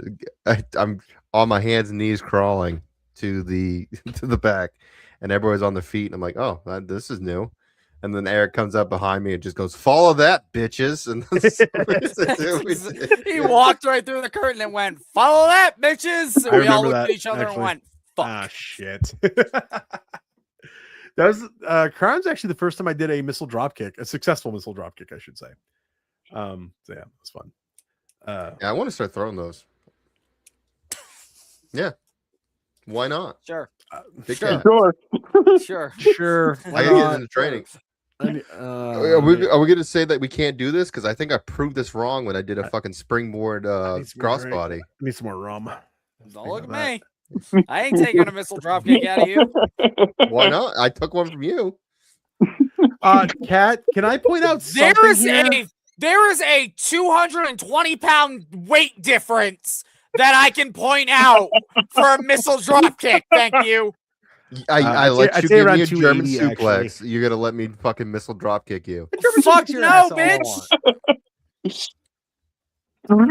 Greeny, I let you give me a German suplex. I let you toss me this over your head. You're gonna take a missile dropkick where I cave you and turn you inside out like fucking Vecna from Stranger Things. The fuck is the logic? This motherfucker says yes to everything. He will not take a fucking missile dropkick. Hell no! I'd like to keep my fucking sternum intact. Thanks.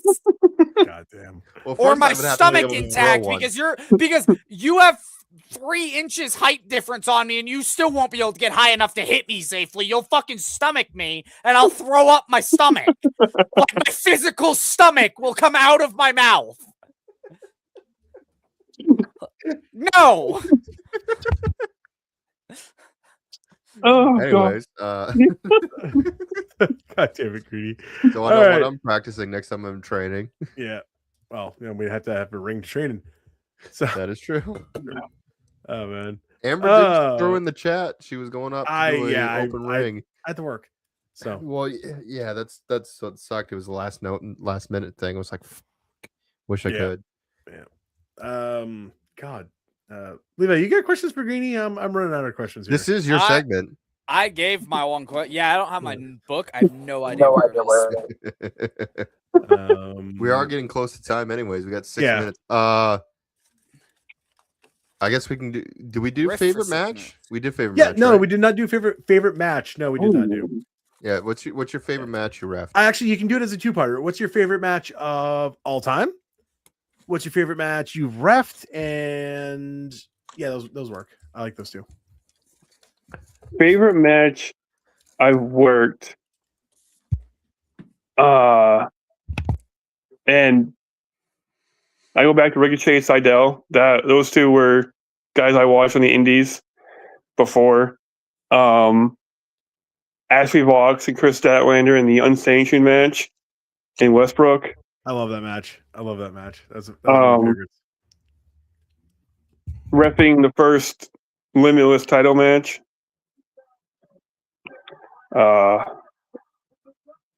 And then probably it was this one's weird because it was in front of no one, but like the show or the match where at the time Christian Casanova dropped the Limitless title to Garcia before he went to NXT. Yeah, I remember that too. I was there for that. I was running music. I remember screwing the music up. Yeah. Luckily, we weren't live and it was an easy fix, but still, I was like, shit. Man, favorite match of all time, man. That's a loaded question. Like one match I always try and like get new fans to watch, and I don't care about his personal stuff that he did, but man, Kurt Angle and Chris Benoit, Royal Rumble 2003, masterclass. That is a banger. Yeah. In my Mount Rushmore of wrestling matches, and then Steamboat and Savage in WrestleMania 3. Of course. That are my two. Yeah, I will say with that match, any person that's like, oh man, I've never seen wrestling. What should I watch? I'm like, Steamboat Savage WrestleMania 3. Yeah, and they're like, really? I'm like, yes. So, and the old stuff still holds up. Yeah, I agree with the whole Benoit thing because like I can separate art from artists for some stuff. People that are like, Benoit should be in the Hall of Fame and this and that. I'm like, no, he should not. He should be where he is. But I can go back and watch Benoit matches and enjoy them because I'm like, in that time frame of that match, he wasn't that person yet. So it's a little bit easier.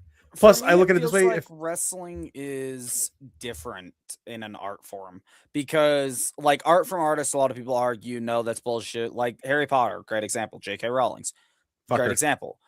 But I agree. But for me, wrestling, I don't know why. Maybe this is just me, but wrestling has always held a different like visualization.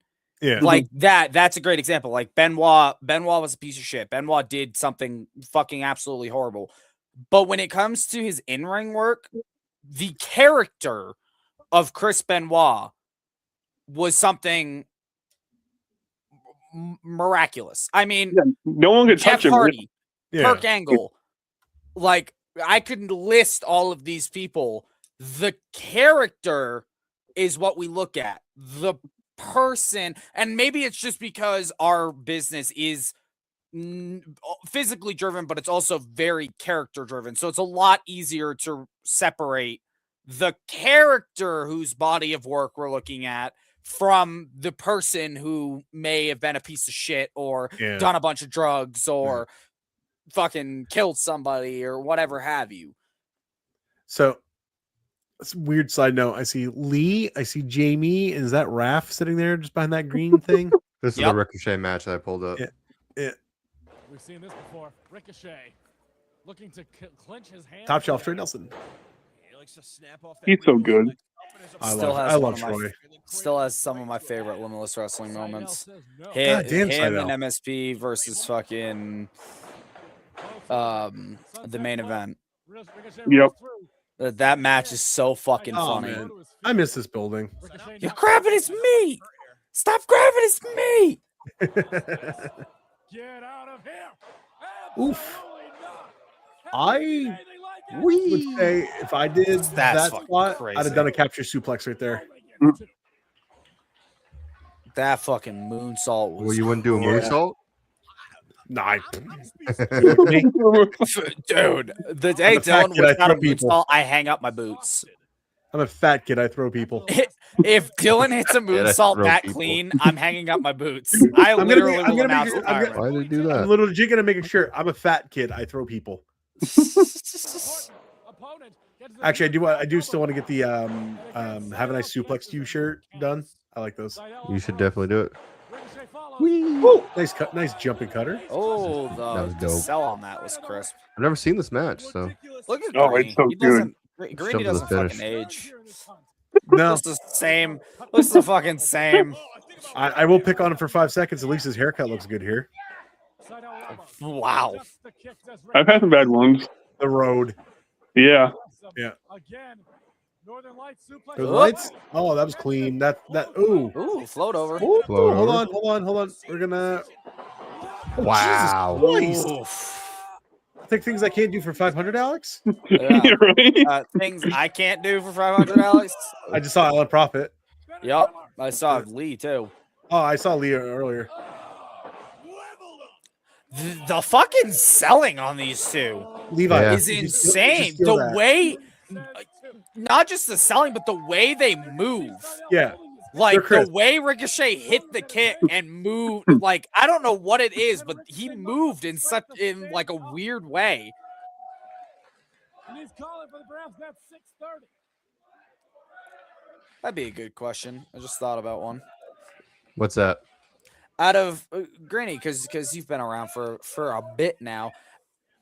Out of everybody who you have refed a match for, who is now signed, who was the coolest to see get signed and get their props? Joke's on you, Ricochet. Um, Leg gave out.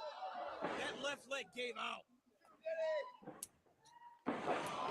I'd probably say either Carmelo Hayes or Garcia, just because of their size.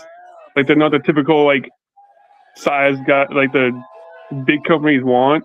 Yeah. But just like seeing what Carmelo's doing now with the U.S. title is fantastic, and then Garcia with where he's at and who he's been around since he's been in AEW with like Jericho and Moxley and stuff. It's just fantastic. I love seeing Statlander also like doing fantastic stuff.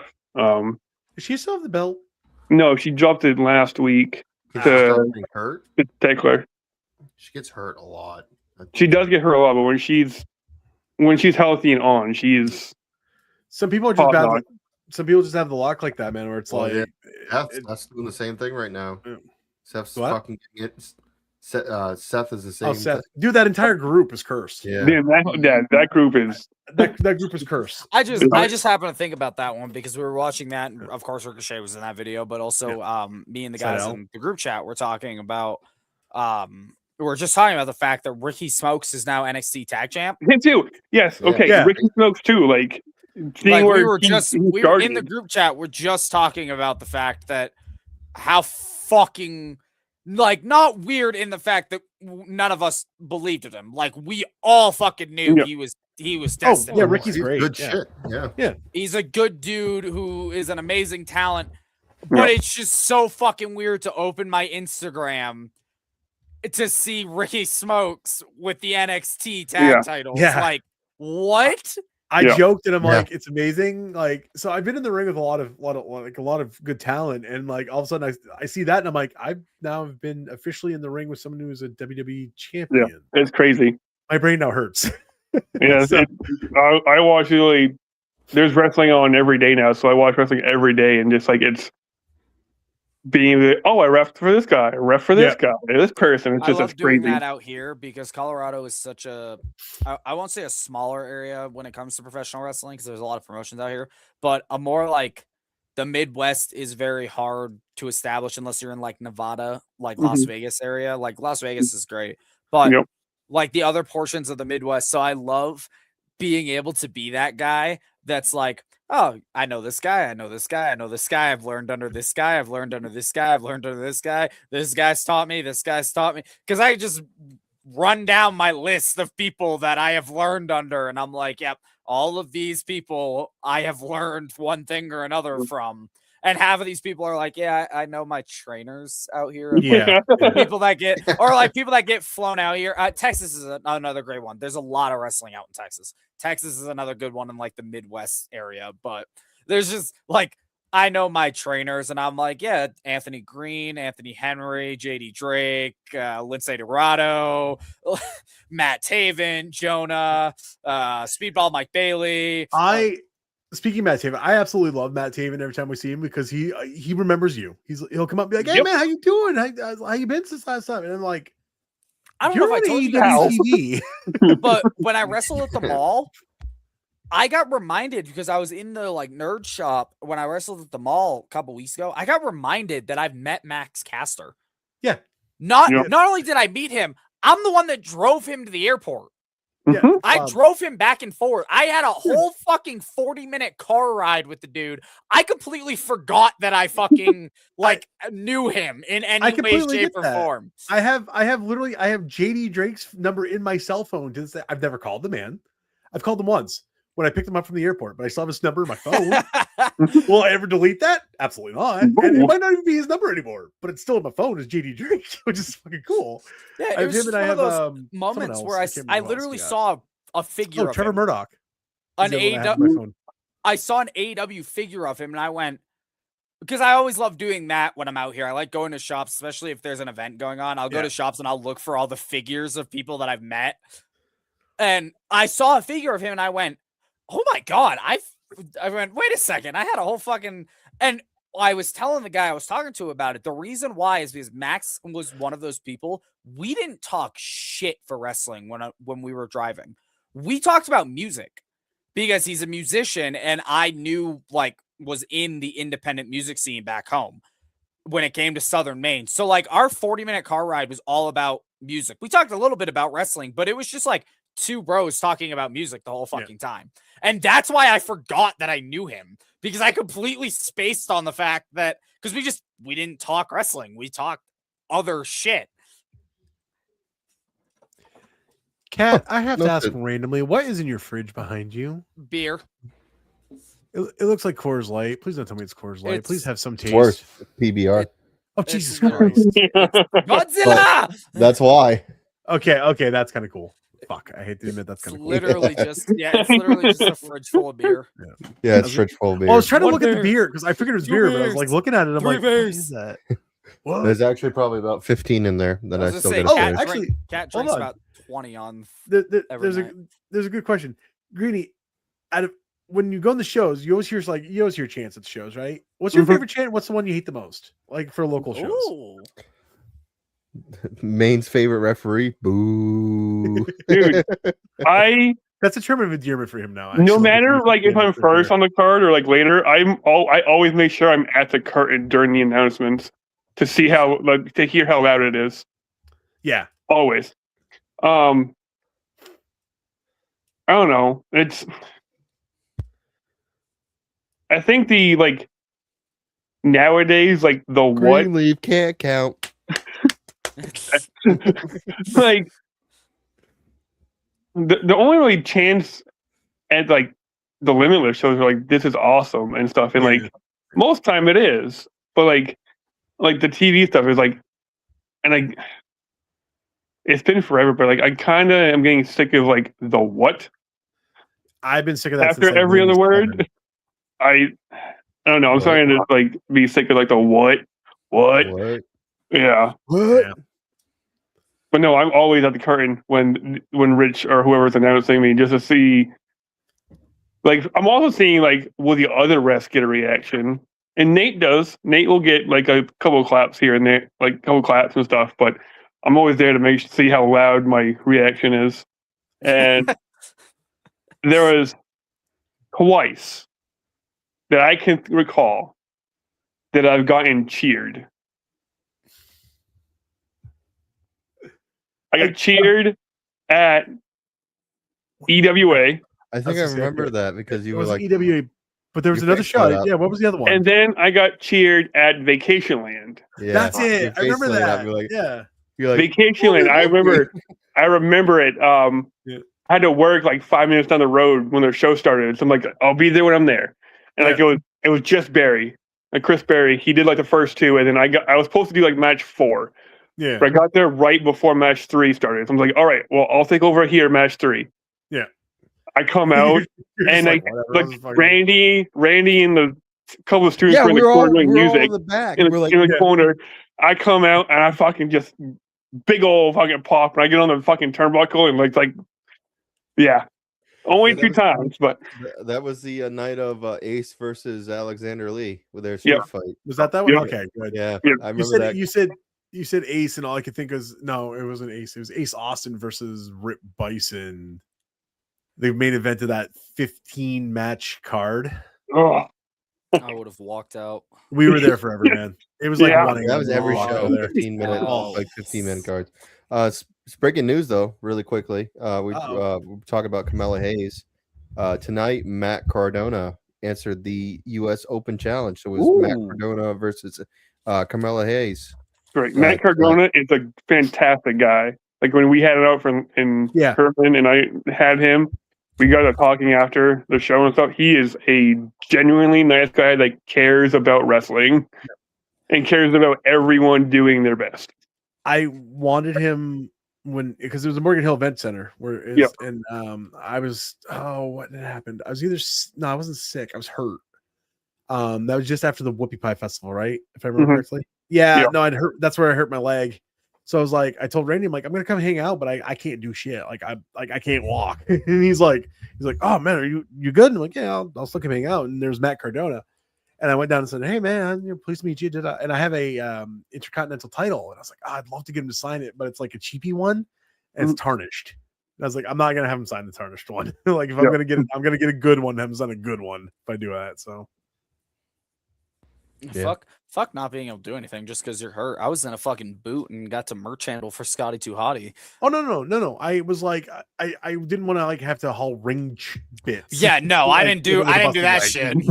No, Well, but I I would've did run get to merch handle for Scotty. Yeah, it's I would've run funny music or 'cause something, Scotty's another one of those dudes that's very genuine, and he remembered me Mm-hmm. like from the jump. He's remembered me every time I've met him because I was the dude that was in the ankle boot that merch handled for him the first time he came back to Maine for Limitless.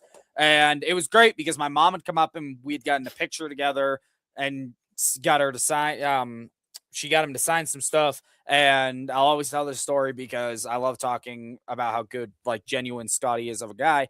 We went backstage and Scotty just gave me my mom's money back. Oh, that's cool. He knew because I got in the picture with her, of course. So he knew it was my mom. And she talked about because Scotty Too Hottie was her favorite growing up because he was the guy from Maine. So it was like it was one of those things that I always talk about with Limitless, one of those many opportunities that Limitless gave me to be able to make it so my mom got to meet one of her like wrestling heroes. And yeah, it was the first Limitless show. That's the only reason she started going to Limitless was because Scotty came up. And it was just one of those genuine where he came out back or we went out back and he just gave me the fucking money back and was like, here, take it. Yeah. I love talking to Scotty. Scotty's first seminar with Scotty was great. We didn't even do fucking drills or anything. We just sat and fucking asked questions and shit like that. And no. Sometimes we ended up doing drills because Donkey power line. No. Like that's 17 shots. That's the second time.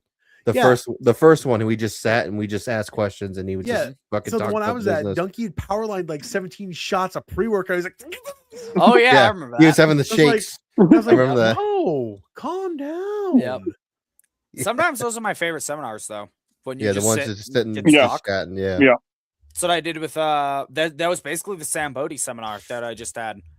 The Sam Bodie seminar, we literally just like sat and talked. I got to like work with him because he was talking about selling and stuff, and he picked me out of the crowd and had me ask him stuff. So I actually like got to get in the ring with him. We did some stuff for examples of what we were talking about, but like most of the time we just sat there and like asked him questions and talked to him. And Sam Bodie was a great guy too.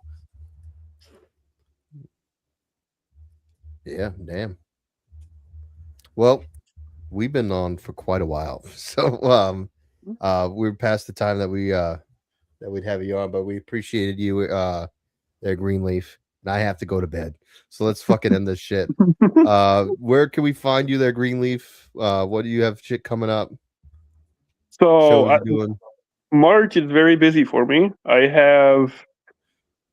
I'm bad on dates. They're in my calendar, but I don't know. I have a whiteboard. I think it's the 13th. The 13th next month in Skowhegan for Maine Premier Wrestling with ODB. I have March the next day, Ring Wars and Brewer with ODB. I have the 21st in Bangor for Phoenix Pro. That's still happening? As of now, yes. And the only reason why I said yes is because they're doing a really big like JP versus Eric I Quit match. Oh shit! Okay, it'll probably still happen then. And then the 27th in Portland for Limitless. There you go. Like 4 shows in 3 weeks, so it's going to be a busy month. Where can they find you on socials? What's your socials there? So I'm on Instagram and Twitter or X, just Ref Greenleaf 013, which if I remember right, that's the year I started. So, and I think like I said, beginning, I think we're on 14 years coming up in October, which is crazy to think that I've done it for 14 years, and hopefully I have at least another 10. I have two goals left in wrestling, and that's to try and get into chaotic at least once, and then I have 2 young kids, and I would like to hopefully get them into wrestling enough where I can get them to wear my stripes one day. And I would love to do, before I officially get done, have a show where me and my 2 sons are the referees for a show. That'd be dope. That's a good thing. That would be pretty cool. That would be pretty cool. So I will be well and retired by then, I hope. I will still probably be around. I know I'll never I joke with Randy about this. Is like I know I'll probably always be around in some way, shape, or form. So yeah, I will too. Until I get put in the grave. Until I can't walk, until I can, Hey, don't say that. One of Battleground's most dedicated fans, and I love this man to death. He is in a wheelchair. He is a Vietnam vet. He is 80-something years old. He is in a wheelchair, and he gets out of bed once a month to go to Battleground Pro Wrestling. And that's cool. I see him once a month. He is my biggest fan, and I love this man to death. I could not imagine a Battleground show without him. So. Gotta see Levi kicking some ass. Pretty much, dude. Give me on Spade, Levi's party. Oh shit! Well, thank you, Greenleaf, so much for jumping on with us tonight. Yeah. We'll definitely have you back on sometime again. Maybe with when we have Randy on again. That'd be great. Yeah. You guys can shoot the shit and talk about old stories and shit like that. Yeah, there's plenty of between us. Yeah, for sure. All right. Well, have a good night, buddy. You too. Thank you. Thank you. Bye, Greeley. See ya. All right. Do your plugs. Let's get the fuck out of here. Oh, we're leaving too? Yeah, I got to go to bed. Unless you guys want to. Why do you have to go to bed? You never have to go to bed early. When the fuck do you have to go to bed? I have to the work fuck you tomorrow. Work tomorrow? The fuck? Because Since the when? snow. Fuck snow. That's why. What? Because we were shut down 2 days this week. I have to work tomorrow. Fuck it. Unless you guys want to keep going, I can throw on. WCW. We can switch to Rumble. We can switch to Rumble and watch some bad matches for a few minutes. I got nothing to do tomorrow. I'm gonna go hang out with friends and watch the Elimination Chamber. That's my only plans tomorrow. I was gonna say I have a show tomorrow, but it's only 8:00 for me. So okay. Well, do you guys want? You guys can watch fucking WCW. Halloween. Oh no, you gotta stay. Yeah. That's the rules. I gotta go to bed. No, you don't. Fuck that. I have to go to bed. I gotta get up at 3 a.m. Look at the desperation in his eyes. I have to go to bed. That's fine, man. We can plug and go. It's fine. To go to All bed. right. I have to go to bed, or I would if it was any other day. If I didn't have to work tomorrow, we'd 100% we'd do as shit. Yeah. I gotta go to bed. All right, do your plugs. All right, you can find me on all social media platforms at DOTDNix. That is DOTDNix. I also Water, not darkness. Shut up, fucking cat. So What do you sorry, want? God but damn it! What? I love it where I have to leave is when everybody else is like, "What are you doing? We got so much more show we could do. What the fuck?" And everyone, when I want to, No, none of us said we had more show to do. We just both said that it's a Friday night. We've never fucking ended at 8 o'clock. Normally it's not. Normally it's fucking 10 o'clock my time before we get the hell off this bitch. Yeah, this is why I want to start early because you fuckers are normally up until midnight. I'm fucking normally here until 10:30. It's true. That is true. All right, we never said we had more show. Can I finish my shit? No. Oh no. All right. Okay, anyway. go ahead. Yeah. Find me on all social media platforms. DOTDNix. That is Facebook. That is Instagram. That is Blue Sky. That is X. That is TikTok. ProWrestlingTees.com/DOTDNix. It's the only place we can buy the official Wild T-shirt until I make some. And I think I'm quite close to actually getting that shit done. So we'll see what happens.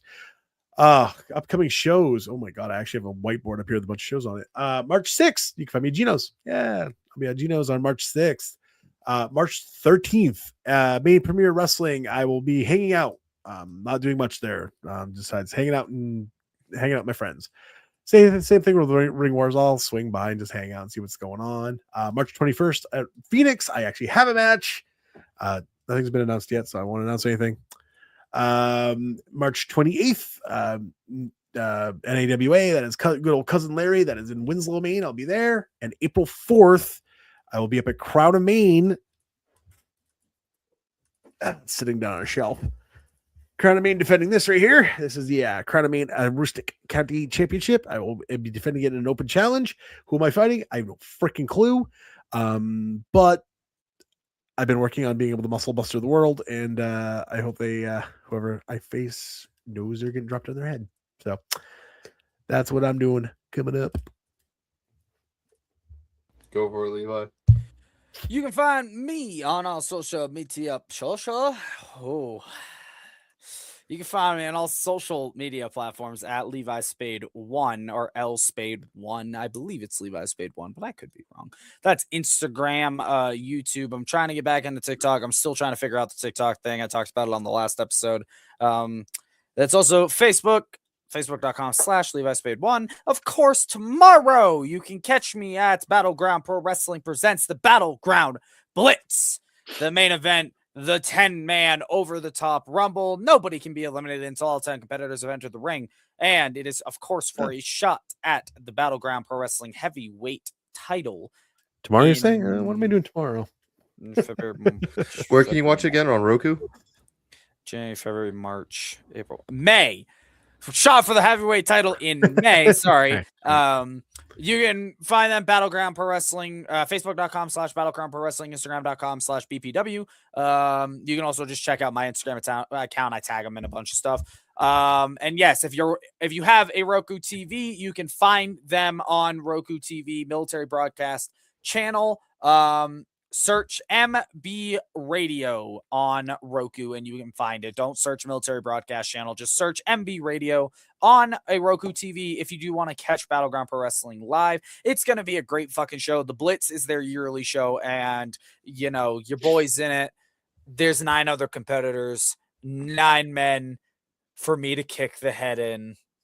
The dawn rises beginning tomorrow. Battleground Pro Wrestling. I'm winning the Blitz. I'm going to try to check that out tomorrow because I do have a Roku. MB Radio. It's the main event, so it'll be later on in the night. But MB Radio, you can catch us live. I'm going to do dual screening. I'm going to have the Elimination Chamber if it's on Netflix, and I'll watch your shit. Translated to Cat's only watching BPW tomorrow because he's not going to be able to get the Elimination Chamber. Exactly. 100%. Great show. We talked about all the matches and stuff when I plugged last show, but it's going to be a great show. And I still don't know when I'm coming out. Maybe. You guys are just going to have to tune in tomorrow. I also go live. Tears Realm on TikTok. TYRSREALM. Tears Realm on TikTok. I normally go live for my matches, and my wife should be there. So she should be able to work the live for me. So I always offer, if you don't have a Roku, you can always check out my TikTok account. And follow my Levi Spade TikTok account. That way we can get that big enough so I can just live stream wrestling on that account. But for right now, I got to use my personal account because that account can't go live. So, but you can on my TikTok account. Speaking of that, the irony is my TikTok can go live, and I've never used it. I'm like, my Levi Spade account can't go live. So, check out Checkpoint Chats, youtube.com/Checkpoint Chats. It's my podcast with my other two friends that are better. I was waiting for you to actually, because you didn't plug it last show. I'm like, okay, I guess fuck it. I guess he's not doing it. youtube.com/Checkpoint Chats. If you like video games, if you like just general news, if you like just kind of bullshit and banter, sorry. My two buddies, MG3 and Exist, they're literally, I've been friends with them for 10 plus years. They're my best friends, their family. And we finally got our podcast started. So episode 5 just recently dropped. So check out episode 5 and episode 6 should be dropping next week. So check youtube.com/Checkpoint Chats and also check us out on all audio platforms coming very, very soon. I got to lock in and get on to editing the audio for that. So I think I can put you on my account if you want it. Oh, we have an account. He literally made an account because he's a music artist. So he made work all that. He made an account. I think I can make you a He's waiting on me to edit all the episodes and get rid of the video and just get him the audio files for it. Oh. I'm just being lazy and haven't done it yet. So but all audio platforms will be Checkpoint Chats as well. But for right now, check us out on YouTube. Go ahead, Cap. All right. Big Cat Tyler Adams on TikTok and Instagram. Tyler Adams on Facebook and Twitter. The Wild will be at Phoenix Pro Wrestling somebody. What is it? March 20. Phoenix is March 21st. Yes. Yeah, March 21st. I had to look up again. I was like, look at my wife. That's the only thing I got announced so far. Might be doing some Larry shows soon if he ever, gets back to me and not leave me on red. just come. Just dude. The best thing is just come to him and he'll be like, "Oh, Cat's here. Okay, Cat, you can do something." That's what I'm gonna have to do. Of course, you can follow the podcast every Friday on 9 p.m. Eastern Standard Time. We are on Rumble. We are on YouTube. Like, comment, subscribe on YouTube. Follow us on Rumble. And then, of course, if you can't watch us live, you can always check out us on all audio platforms. Give us a 5-star rating. 5-star Flash. 5-star Flash. And we will be off for a while. I forgot to mention that in the beginning. As you can see, I'm moving. So we're gonna at least be a couple weeks, maybe 3. Because I just gotta get into I'm not moving. I don't want to pack all this shit up again. Checkpoint Chats might come and invade the Purr sessions just to fill in an empty space. Who knows? Yeah. I only have access to all of Cat's StreamYard information. It could go live on the Purr Sessions channel whenever I feel like it. So who knows? Maybe some hacking will go on and I'll fill in some gaps with some special episodes for y'all. But we'll be back in at least a couple weeks, maybe 3. 3 the longest, but I should have everything all set up ready to go. Other than that, we'll see you guys. Check out Levi again tomorrow at Battlegrounds. And we'll see you guys when we're back. QIE. Purr Sessions signing off, but we ain't